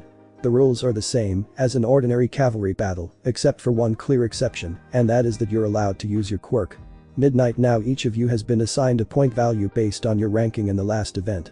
Your individual point value will start at 5 from the bottom and move up by an increment of 5 as you get higher. So the student who took the 42nd place has 5 points. The student who took the 41st place is worth 10, 40th is 15, and so on and so forth. However, for our first place winner, we have a very special score, for that participant is worth 10 million points. DCH, of course, muttered Izuku in defeat. He knew it was coming, of course, but that still didn't mean he liked it. "I presume you have a plan?" Momo asked him as she placed a hand over his shoulder, signifying that she planned on sticking with him. "Of course, but it's going to take quite a bit of your lipids," said Izuku. "Sorry, Momo." "I'll make do." Izuku replied to his companion, "You just get us through." "I will." "And that's a wrap," saying Midnight. "I hope you have all understood the rules. You have 15 minutes to form your teams. If you have any questions, please feel free to come to me and ask them during this interval. After these 15 minutes, the second event will begin. Find Deborah and convince her to join us," said Izuku. "Regardless if you succeed or fail, make it quick, we'll need 7 minutes for setup. I'll be waiting for you at the south entrance. I'm off to find Tokoyami." "Understood." "Todoroki-san, you want to be Izuku, right? He's going to escape into the sky with Momo's help. But my quirk can help us chase after him. Didn't you have a problem using it on yourself?" "I've been training myself to get over that. Including me, I can hold a maximum of 3 people in the air, but we'll need one other person, someone that can give us a boost." "Then team up with me," said a certain pink-haired girl who barged straight into the conversation. "I'm Mei Hatsune from the support course, and I've got several babies that will help you win your chase. Such as my jetpack or even my booster boots. I've seen her gadgets in action. Combined with my quirk, we'll easily be able to keep up with Izuku, then it's all up to you." "Very well," said Todoroki. Well, he may not have seen it himself, he had been keeping tabs on all his classmates, and he knew that Ichako usually had pretty sound judgment. He also knew that if she had indeed mastered her quirk to that extent, then she alone would be his best chance of keeping up with Midoriya, should he take to the skies. Whether the horse breaks or not is not going to be the issue, Kirishima said, a certain bespectacled boy, as he interrupted several of his fellow classmates, trying to convince Bakugo to team up with them. Izuku's going to escape into the sky, and while he's quite comfortable in the air, Bakugo is far better in that field of battle. They're .4 eyes. If you chase after him in the sky, you'll need a mount that can keep up with you on the ground. Kirishima hardening allows him to withstand your explosions. My quirk allows me to keep up with you as you attack Izuku in the sky, and Zero can always tape you and bring you back to us if Izuku somehow manages to destabilize you and shoot you back to the ground. And why the hell would you work with me? You don't even like me." "Whether I like you or hate you does not matter," Bakugo replied Ida sternly. "What matters is winning. Right now Izuku is the one with the prize, and with your help I'll beat him. Just as I will beat you when we face each in the tournament." Big words for eyes, I can't wait to see you back them up, said Bakugo with a bloodthirsty grin. Alright, you've got a deal, and you two got a team. Alright, let's go over the plan one last time, said Izuku, his 1,000,000-point headband wrapped securely around his forehead. As he got on top of the horse consisting of Tokoyami, Ibara, and Momo, and all of them were wearing sunglasses, when the countdown begins I'll begin charging up my quirk. Ibara, make sure you use your vines to wrap us up nice and tight. Or else our entire plan will crumble. The minute the starting bell rings everyone will come after us, give them a second or two, and then Momo, use your flash bangs. While they are stunned Ibara uses their vines to go for their headbands. You'll only have a second before I blast us into the sky. Tokoyami, make sure a dark shadow covers our backs. There's bound to be a few who won't get stunned by the flash bangs, make sure they don't get to us. Once we're in the air, activate your boots. Remember they only last for 15 minutes, Momo said, so we'll only have a few seconds after the event ends before they become useless. I'll do my best to slow down our landing, but Ibara you'll have to create a landing pad for us, said Izuku. Also, I have no doubt that Bakugo will come for us once we're in the air. Tokoyami is weak against him, so you'll have to be the one that takes him on. Go for his headband while I blast him away. I understand. But said Izuku, as he started to survey the other teams, looking for any potential threats. Let's do this. Begin. Bet him. Ah. My eyes. Detroit Blast. Detroit Blast. Really? Asked Momo, as they flew away from the half-blinded crowd of students that tried to attack them. Thought I should give it a name, said Izuku with a shrug, as Ibara's vines coiled around his neck, wrapping and tying the two headbands she'd stolen from their would-be attackers around his neck. We were blessed it went as well as it did, said Ibara, but now our trial will truly begin. She's right, said Tokoyami. We've got incoming. Izuku's eyes immediately darted towards Tokoyami's line of sight, his gun following suit ready to blast Bakugo out of the sky. Except, it wasn't Bakugo, it was Todoroki flying straight towards him, with what looked like a demonic air glider, made of a thin sheet of ice attached to his back along with a jetpack, sitting on Mei and Ichako's shoulders, both of whom were screaming for dear life. Their arms were wrapped around his legs, no not wrapped, frozen to his legs, what the heck. The sight was so bizarre that Izuku hesitated for a moment before he pulled the trigger. Unfortunately that hesitation cost him, as in the seconds it took for him to get his bearings back and actually fire his weapon Todoroki had already created a spear and had gotten close enough to knock his gun off to the side, causing them to fly off in one direction. Deku? Yelled a very familiar voice, just as Izuku managed to slow them and stabilize their flight. Dark Shadow. Boom. Izuku's eyes caught sight of Dark Shadow shrinking and retreating into Tokoyami's body due to the light of the explosion, which the entity had fortunately been able to absorb most of. Divine bindings. Ibara wasted no time in using her vines to bind her foe's hands to his body as Izuku brought his gun down and blasted both of them into opposite directions. Unfortunately for them, Izuku had blasted them straight towards an oncoming wave of icicles that were heading straight towards them. Dark Shadow. The dark entity that was Tokoyami's quirk shielded them from the projectiles as they flew straight towards its source. Grab him. Dark Shadow obeyed its master as one hand grabbed Todoroki's leg, crushing the ice that froze it to Mei's hands as Ibara's vines went straight for his headband. However, Todoroki wasn't idle either, as by the time Ibara's vines barely touched his headband, Todoroki had already shot out icicles from his right, cutting away all the vines that bound Izuku's team to each other. Deku. Momo. Yelled Izuku as he internally cursed. Todoroki cutting Ibara's vines was already bad enough, as it meant that he couldn't use his shotguns to create some space, lest he send them all flying in various directions. Adding Blasty McBlast into the situation would just turn it into an utter mess. Fortunately he wouldn't be Izuku Midoriya if he didn't have two backup plans in his head, he just never thought he'd be resorting to them so soon. Eat this, said Yaoi Rozu, as she flung up several flash grenades, which exploded in a bright flash of light in front of her foes. Todoroki, who was certainly not expecting that, flinched badly as he instinctively slammed his eyes shut and covered them with his hand. Unfortunately this left him completely open to Momo as she quickly created a staff and slammed it into the side of his face. Bakugo on the other hand was far less vulnerable to flash bangs as he had grown quite used to bright flashes of light thanks to his quirk. He was also far quicker on the uptake as he quickly shut his eyes just before the flash bangs went off. Divine bindings. Detroit Smash. Unfortunately for him, a moment of distraction was more than enough to be quickly taken out of the fight as his arms were once again bound to his body and he was sent flying away from them courtesy of a 20% punch to the jaw from one Izuku Midoriya. Is everyone alright? Asked Momo as they all hovered in that spot in the air, her staff held in her left hand as she held Izuku's leg with her right. Ye said Ibara, her voice a little shaky, lacking the usual softness and cultured tone that the girl usually used, her vines coiling around themselves, reflecting her agitation. Be ready, said Tokoyami. While Bakugo may have fallen, Todoroki looks like he's ready to go another round. Izuku eyes scanned the sky until he found his target. Todoroki was rubbing his jaw as he took two headbands from a mechanical arm from Mei and tied it around his head, the girl herself, then grabbed his leg again as it froze over, binding her hands to his leg once again. Though he was slightly battered and a bit disoriented from the fight so far, Izuku was still quite aware of the fact that the 1,000,000-point headband was still wrapped firmly around his head. That meant that she had taken one of the ones that were wrapped around his neck, which meant that they no longer had a lifeline if things went south. Tokoyami, the next time they get close make sure you destroy that mechanical hand, said Izuku with a low growl. Thankfully neither of those were the 1,000,000-point headband, but they was still his Ibara. Are we secure? Yes.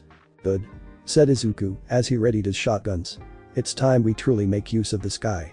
Shota, your class is utterly insane, screamed Present Mick as he watched Izuku and his group perform several complex evasive maneuvers as Todoroki shot multiple icicles straight at them. They do know this is supposed to be a cavalry battle and not a dogfight. Their actions were only logical, and the angular hero Midoriya determined that the safest place for him and his team would be in the air, so he took to the skies with the intent to keep his headband till the end. Bakugo and Todoroki determined that the best way to win would be to get his headband, and so they naturally gave chase, with the former taking the initial chaos to snag a few headbands before going after the 1,000,000-pointer. Of course that leaves those on the ground in a very interesting place. Indeed it is said Present Mick into the mic with the 1,000,000-pointer firmly out of reach, the action down on the ground has dissolved into a brawl as teams scurry around and try to secure their place in the round-robin tournament. I must say this is a rather good plan, Kiro said Taisuu as she tied her fourth headband around her head. I never really expected it of you, Mineta. I may be a pervert, but I'm not an idiot, Asui said Mineta as he prepared another ball to lob at their next target. On to our next victim Shoji, and whatever you do not get close to them. Understood, replied the masked boy. Mineta had shared with them how he'd seen that Class 1C boy take control of several students during the obstacle course, which made him possibly the most dangerous out of the potential opponents they could face. If that boy managed to take control of him, then Shoji knew for a fact that they were done for. It was rare to ever find Minoru Mineta self-reflecting, but that is exactly what the pop-off user found himself doing as he sat on the roof of his academy building, his legs hanging off it, dangling in the wind. It had been but a few days since that fateful day at USJ, that fateful day when he'd nearly died. And most likely would have if it wasn't for two people. He'd helped Yaoi Rozu as much as he could, using his quirk to prevent all other enemies from approaching in any other direction other than the front. Yaoi Rozu took advantage of that and used her creations to pin her opponents down to the ground while doing her best to stay on guard, but even she eventually met her match.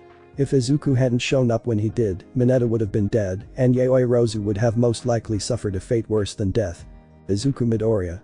It had been a week and that man had already become someone he admired. From the way he understood Bakugo and Ida so thoroughly from just witnessing an argument between the two. He had seen his passion, skill, and sheer grit through his battle with Bakugo and Kirishima, and USJ showed him just how much of a leader and a hero that green-haired boy was.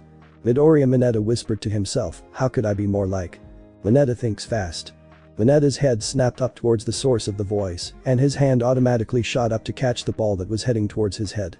Good catch, Mineta, said Izuku as he jogged up to the pop-off uses and plopped down beside him. Ever thought about it?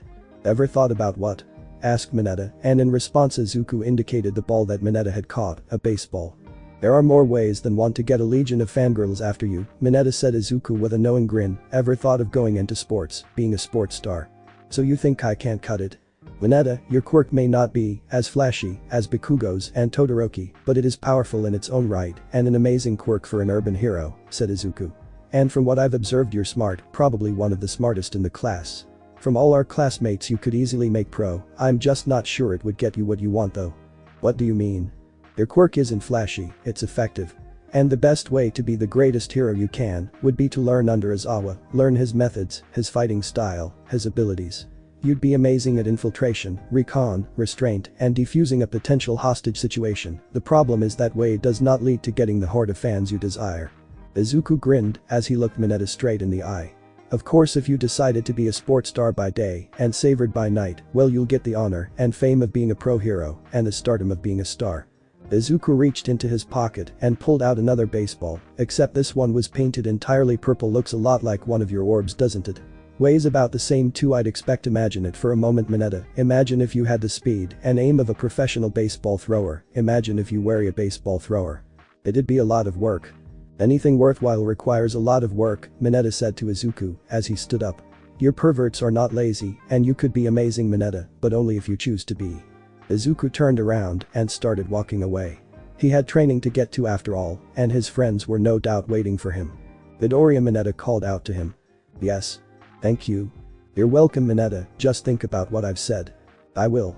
Finding and joining a baseball club was easy, getting good was harder, but made infinitely more bearable by the fact that cheerleaders' practices happened at the exact same time. Mineta absolutely did not join the club because of that, it was just a happy coincidence. Lenore, Mineta knew that his team was going to the final round, and he knew that it was thanks to Midoriya that he was even getting far. Mineta growled, Shoji. I know, he answered as his eyes darted around. They were surrounded by 5 teams, inching closer and closer. His hands were already on his head ready to throw his next ball, but he needed to be careful. One wrong move and all their hard work would be for naught. How much time do we have left? 1 minute, replied Taisu. 1 minute, huh? They could try and hold their own, or perhaps, well, they'd already come this far, why not go for the gold? I've got a plan, do you two trust me? Mineta asked.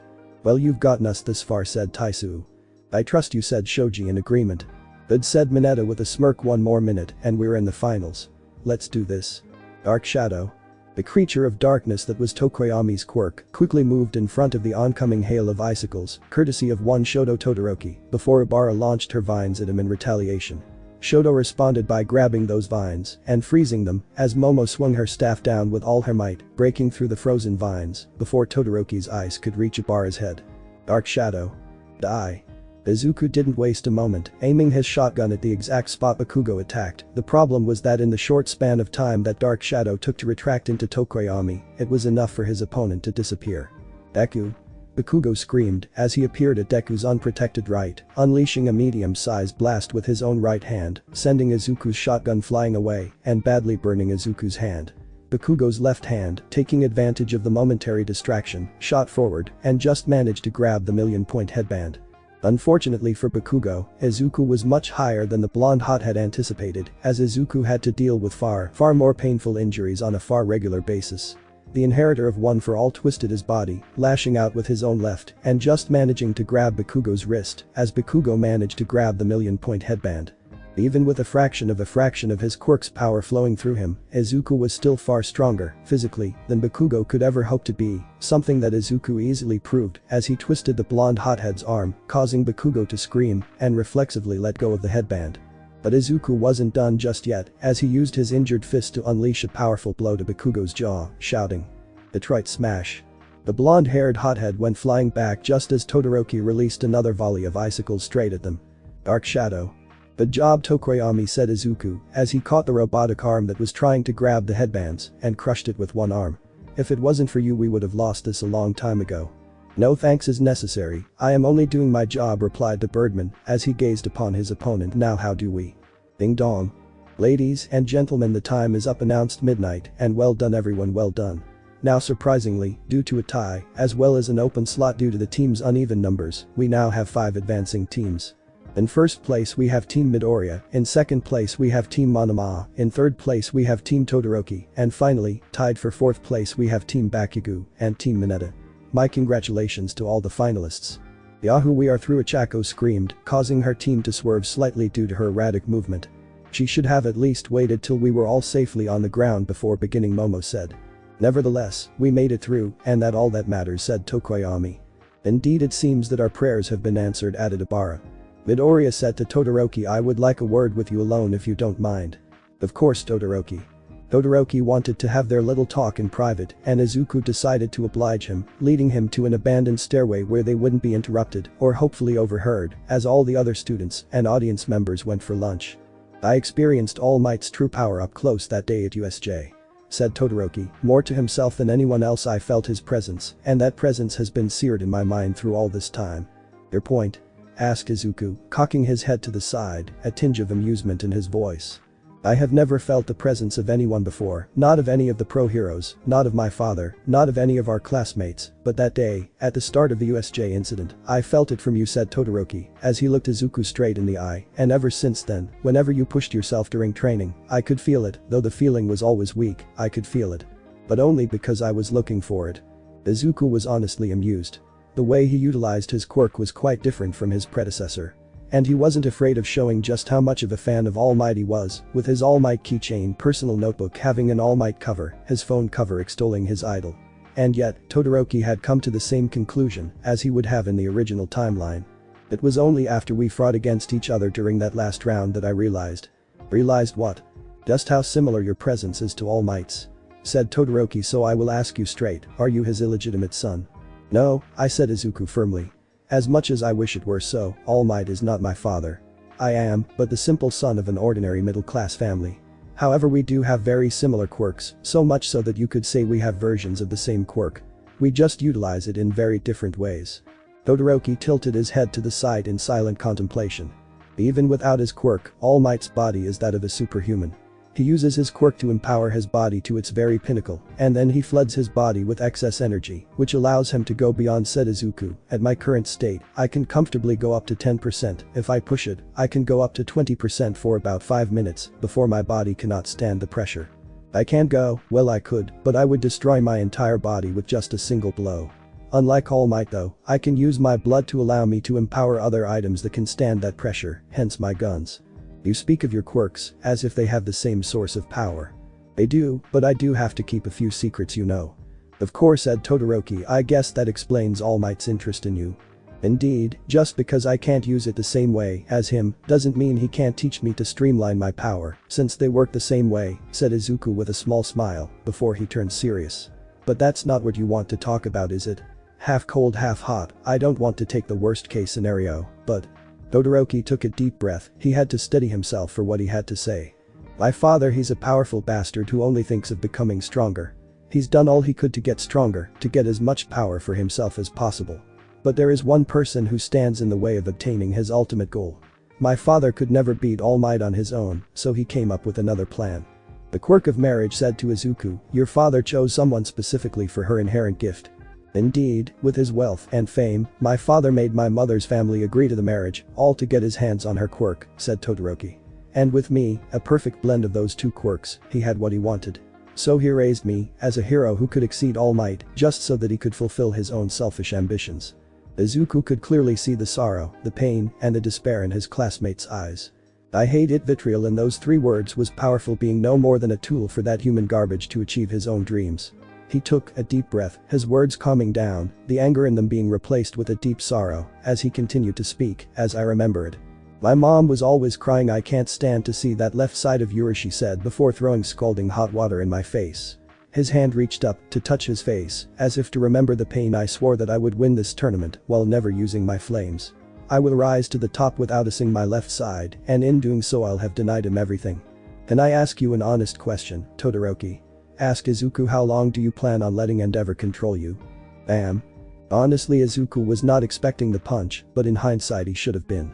Taking a moment to touch his jaw before pushing himself off the ground and turning to once again face his classmate. In your own words, Endeavor created you to be the best, to achieve his own ambitions through you. Do you honestly think that by becoming the best, irrespective of if you use your flames or not, you will deny him everything?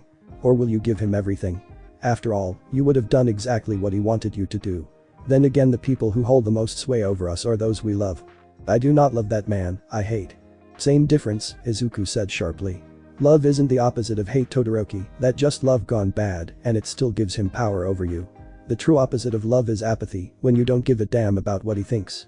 Izuku walked straight up to Todoroki until they were standing a mere hair's breadth away from one another. I am not All Might, Izuku snarled, the power of one for all subconsciously leaking into his words, just as you are not Enji Todoroki. You are Todoroki. That blood is your own. That power is your own. You are the only one who gets to decide what your future will be, so make your goddamn choice. Will you be a puppet of the bastard that sired you, or will you rise above it? Will you embrace yourself, embrace your power, and be a hero, Todoroki? Make your choice. Izuku turned around and started to walk away, stopping just before the exit to add in one last word. From here on out everyone is going to be giving it their all, they are going to give their 100% and then some. If you can't even respect them enough to give them the same courtesy then you don't belong here. And if you think you can defeat Bakugo or I, or even Ida and Yaoi Rozu without your flames, you've got another thing coming. Izuku sighed as he stared at his lunch. He hoped he had gotten through to Todoroki, but somehow he doubted it. Words were just that, words, no matter how strong they were. They needed to be backed up by action. Izuku hoped he could do it, but honestly he wasn't sure if he could. Still, there was something else he had to do, well something he could do, he just wasn't sure if he would. Mineta, a word please. Yeah, Midoriya. Pray tell me, what exactly are you up to? No, nothing, what are you talking about, Midoriya-san? Came the reply, with such an obvious guilty tone that Izuku was sure that Mineta had already gone on with his game plan. I'll let it slide for now, Mineta, just make sure you get a few pictures of what scheme you've concocted, replied Izuku, with a pretty good idea of what the resident pervert had done. Still, have you given any thought to your opponent? It was that kid from class 1C, Shinso I believe his name was. And what can he do? Izuku pressed. Do you have any idea? Mind control, clear as day. How? Touch. What? Touch, repeated Mineta. I saw it clear as day. Every time he took control of someone his hand was always on their shoulder. Are you sure? Asked Midoriya. He, of course, knew the truth, but he needed Shinso to show his stuff, show what he was capable of, otherwise there was a chance he wouldn't be acknowledged, wouldn't get the chance to live out his dream. Besides, Mineta deserved a little punishment and, as the class president, it was only fitting that he give it to him. A minor punishment for a first offense, just the withholding of information. I am confident, said Mineta with a determined smile. I'll immobilize from afar with my quirk and move on to the next round. Very well then, said Midoriya with a smile. Good luck, Mineta. Round 1 of the tournament announced. Midnight Match 1, Minoru Mineta vs Satoshi Shinso, begin. So you're the pervert of class 1 aren't you? Said the purple-haired boy with a smirk. What's it to? Mineta's voice trailed off as his eyes lost focus. Shinso smirked. Well, he knew that his future opponents would no doubt understand and be wary of his quirk now. He had gotten his name out there, bringing him one step closer to his goal. Turn around and walk out of the arena. Winner of the match, Shinso. Mind control, said Kirishima. How exactly are we supposed to defeat that? By shutting the fuck up. That how? Hero? Bakugo's essentially right, said Izuku. Shinso had to wait until Mineta said something before he could control him, which means that, as long as we don't speak, we need not fear his quirk. Now if you will excuse me, I have a match to attend to. Match 2, Izuku Midoriya vs Nido Monoma, said Midnight as she raised her whip to signal the start of the match begin. Hey Midoriya, said Monoma as he watched the green-haired boy get into a fighting stance. Let's give them a match to remember. You bet. Izuku responded with a smile, missing his opponent's gleeful smirk before his eyes lost focus and his features began to relax. Monoma smirked. Stupid, stupid, stupid, muttered Izuku to himself as he stared straight into a black void. His quirk's copy, how on earth could I have forgotten that? Did you really forget it? Asked a male voice from behind his left shoulder. Or did you simply want to meet us? Said a soft but powerful feminine voice from behind his right. Perhaps, said Izuku as he turned around to look at the two that had spoken. I did want to meet you all after all, since it is the lot of you that empower me, but I didn't think I'd be able to meet you all so soon. He looked at his predecessors, all of them. There were two, right at the back, covered in shadows. In front of them stood All Might, who despite the surrounding darkness, seemed to be wreathed in flames. And in front of him stood the remaining 5 wielders of One for All, with Nana Shimura and the original holder of One for All. Nana smirked. I must admit that Toshinori has chosen quite the unique successor. You have taken our power in quite an interesting direction. And even now, you continue to think of ways to push our power in unique ways. So you know, Izuku said flatly, as if speaking a statement of fact and not a question. We are in your mind and are the source of your power, said the original One for All. Of course we know. And to answer your question, we do not know if it will work. We may be past the point of singularity, but this is unknown territory even to us. But we have no reason to think it won't work, added the 7th wielder of One for All, especially with the way your power manifests itself. It wouldn't be that much of a stretch if you could control it. True, but there are other ways to increase my abilities, such as mastering the skills of those who came before me, said Izuku. I mean, I don't even know your name, for heaven's sake. And you will, when the time is right. Just remember that you are never. He trailed off as the void they were in started to shake. What's going on? Asked Izuku as he started to look around in a panic. It seems like someone desires our power, said the original One for All as white lightning started to envelop his frame. Well, should we accommodate his successor? Asked Nana, her slender beautiful frame crackling with purple streaks of lightning. Izuku didn't bother to respond as he channeled the power of his quirk, the power collected and honed by everyone in this void, through his body, and, as if that was a signal they were waiting for, the other predecessors began to channel the power though their own manifestations, as well. Well, I say we give him exactly what he's asking for. Monoma screamed. He had never ever felt something so ancient, so powerful, as what he was currently feeling. When he had copied powers before, there always was a bit of pain, as his body accumulated the changes necessary to replicate it. Even that one time when he had tried to copy a quirk that spawned an entity such as Dark Shadow, he had to struggle just a bit to mentally maintain his being. But this was something else entirely. It honestly felt like there were 9 all-powerful beings looking upon him and finding him unworthy. It felt like there were 9 extremely powerful entities who were trying to punish him, both physically and mentally, for his folly. "You want our power?" growled Izuku, though it didn't sound like Izuku, rather it sounded like 9 extremely powerful, extremely pissed off people speaking in tandem. "Then take it. Take it all." Izuku grabbed both sides of Monoma's head, and the arcs of emerald lightning that were crackling around Izuku rapidly expanded until both Izuku and Monoma were fully encased in lightning. "Amanari!" Izuku screamed, though his voice now sounded like his own, as he held onto Monoma for a minute longer before cutting off his power and dropping the fried member of Class 1B down onto the ground. "Back away," said Midnight emotionlessly, as she almost instantly appeared between the two boys and knelt down to check the fallen student. Pulse is slightly erratic, breathing is normal. Getting up, she raised her whim and announced the results. "Monoma is unable to continue, Izuku wins." Izuku looked up to the booth where he knew All Might was seated. They needed to talk. Match 3, Shoto Todoroki vs Shoji, begin. Todoroki didn't waste a moment. The minute Midnight gave the signal. Todoroki unleashed all of his power and intended to create one massive iceberg to end this in a single instant. "Not this time," muttered Shoji as he crouched low and started to rapidly swing his gloved hand straight at the oncoming ice. His 6 arms delivered punches of such power that he was able to hold his position against Todoroki's mighty attack. Bam. Bam. Bam. Bam. Bam. It was probably the most stupid thing he'd ever done as he punched his way through Todoroki's ice, his body screaming in pain from the burning cold that surrounded his skin, his muscles crying out in protest against the sheer strain he put them through. But, after what felt like an eternity to him, but was just a few minutes, he busted out of Todoroki's ice and ran forward. His target clearly in his sight. Todoroki smirked as he shifted his right foot slightly before a thin sheet of ice started to emerge before rapidly zooming towards Shoji. "Not gonna work," growled the masked boy, remembering the frozen building during their first day of combat training with All Might. Pushing every ounce of power into both his feet, he leaped up and over the sheet of ice that rapidly covered the floor beneath him, not losing a bit of momentum as he spread towards his opponent. Todoroki didn't so much as blink as he rapidly created a block of ice on the sheet just below Shoji and rapidly expanded it forward, intending on pushing his opponent out of the ring and ending this match. Unfortunately for him, Shoji saw his opponent's next plan of attack and, with a ridiculously well-timed kickoff, used Todoroki's attack as a platform to jump off and close the distance between him and the half quirk user. Todoroki quickly stepped back and immediately created a large and thick cone of ice in front of him to create some distance, but Shoji was having none of that, and one powerful swing of all his right arms shattered the cone into smithereens, only to come face to face with more ice. Shoji snarled and unleashed powerful blows after powerful blows, destroying all the ice in his path.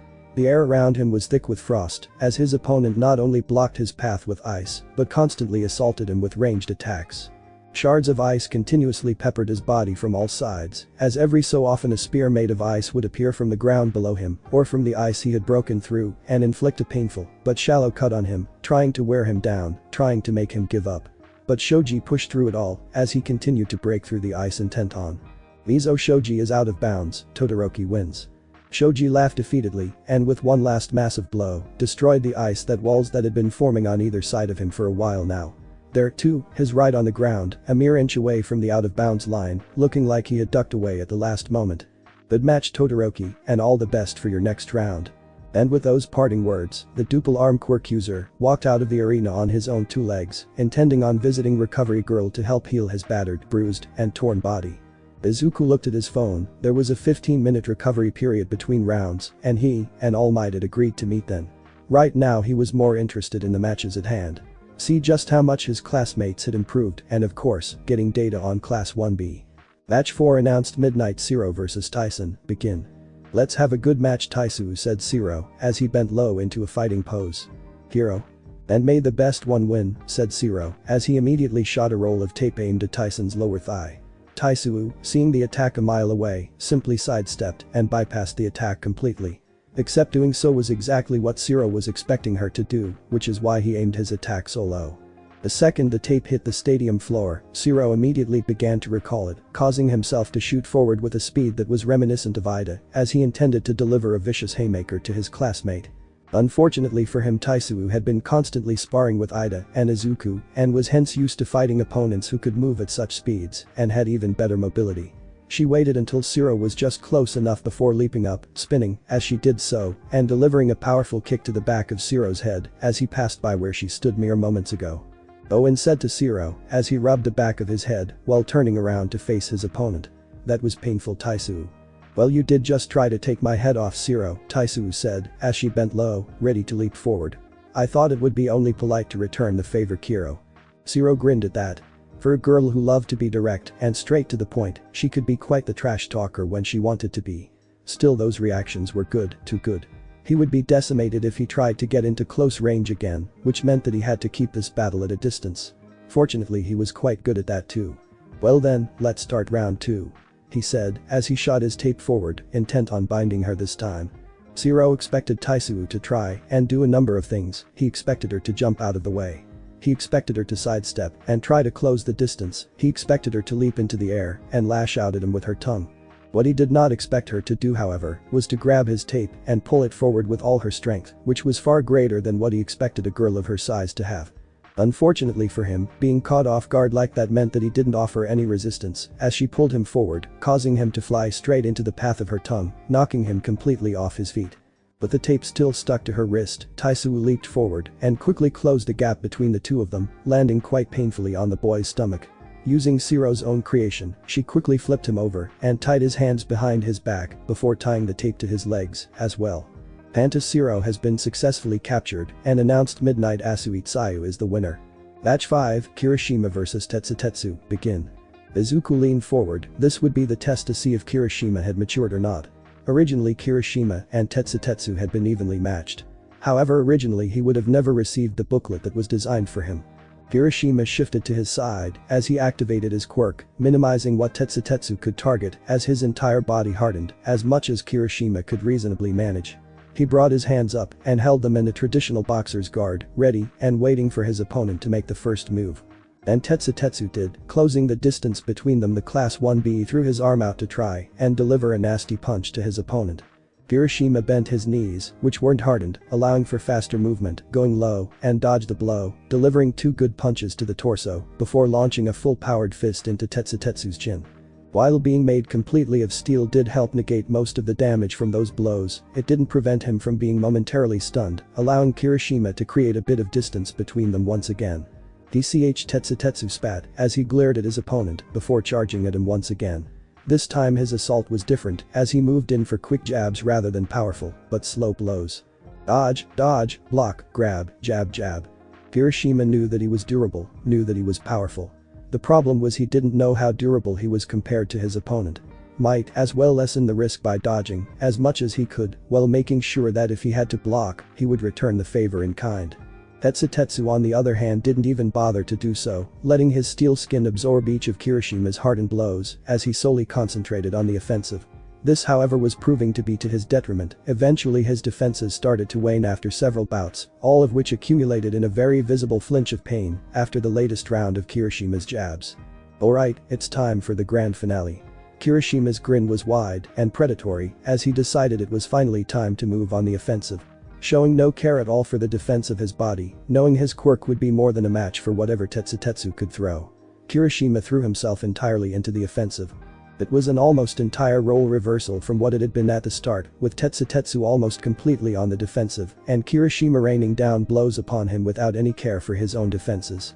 The difference was that unlike Kirishima, Tetsutetsu didn't have any defense for the blows that got through, and hence each blow, blocked or not, packed the power of a professional boxer, not to mention that unlike a boxer's glove, his fists were hardened to the max.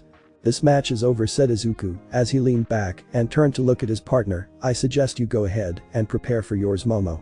"Any words of advice?" the black-haired girl asked with a quirk of her lips. He even better responded as he dug out of one his hero notebooks page 69, quite a bit of it is speculation, but even then I'm sure you'll be able to create a battle plan.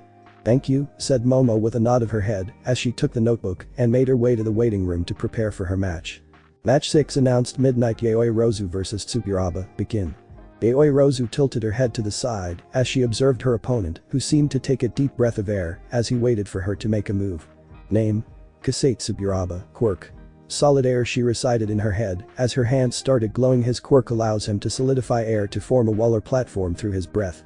Izuku theorized that eventually he would be able to move his creations and use them like weapons or even create giant mazes and castle-like structures depending on the limits of his quirk, but for now it was a purely defensive and supplementary ability. Grabbing the fully formed steel staff in her hand, she began to twirl it around, her eyes observing every movement her opponent made as she continued to think, could I bypass his barrier or can he make them fast enough that my only choice is to go through them? On one hand I need to be sparse with how I use my quirk for the upcoming rounds. On the other. Without a second's hesitation, Yayoi Rozu threw her staff at her opponent's chest as if it were a javelin. Tsuburaba immediately blew out the air in his mouth and created a solid shield in front of his chest just in the nick of time. Breaking through it is said Yayoi Rozu aloud as she had glowed again. This time she created a far shorter but very deadly weapon, a morning star mace. Ready or not, here I come. Hawkgirl Momo, go figure, said Izuku with a smile as she watched his partner smash through everything in her path. Wonder if Mei will be up to creating a winged jetpack for her, kind of like Falcons. Falcons? Asked Ichako as she overheard her best friend murmuring. It's nothing, said Izuku as he shook his head slightly. Regardless, tell me what you think about Momo's fight. Ichako. Tsuburaba has no chance, said Ichako as she commented on the match before her. Yayoi Rozu is smashing through everything he throws up and his barriers aren't strong enough yet to withstand her. Good enough, said Izuku as she watched Momo push her opponent further and further back. And if you were in his place, what would you do? Try and get around her, came the immediate reply. She's expending more energy breaking those barriers than he is creating it. If he could get her to chase him around the arena, then he could simply outlast her. And what makes you think he hasn't thought of that already?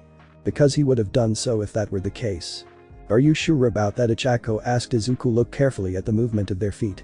Ichako looked down at the arena, concentrating on the movements of the two combatants below. She is mirroring his movements, said Izuku, and Ichako's eyes widened, his words confirming what her eyes were seeing. Choppily, yes, as she needs her own footwork to give strength to her swings, but the idea is there. Every time he moves to the side she does so too, preventing him from either circling her or getting around her. And if he tries to dive or dash out of the way, then he will get a stomach full of mace as a reward for his folly.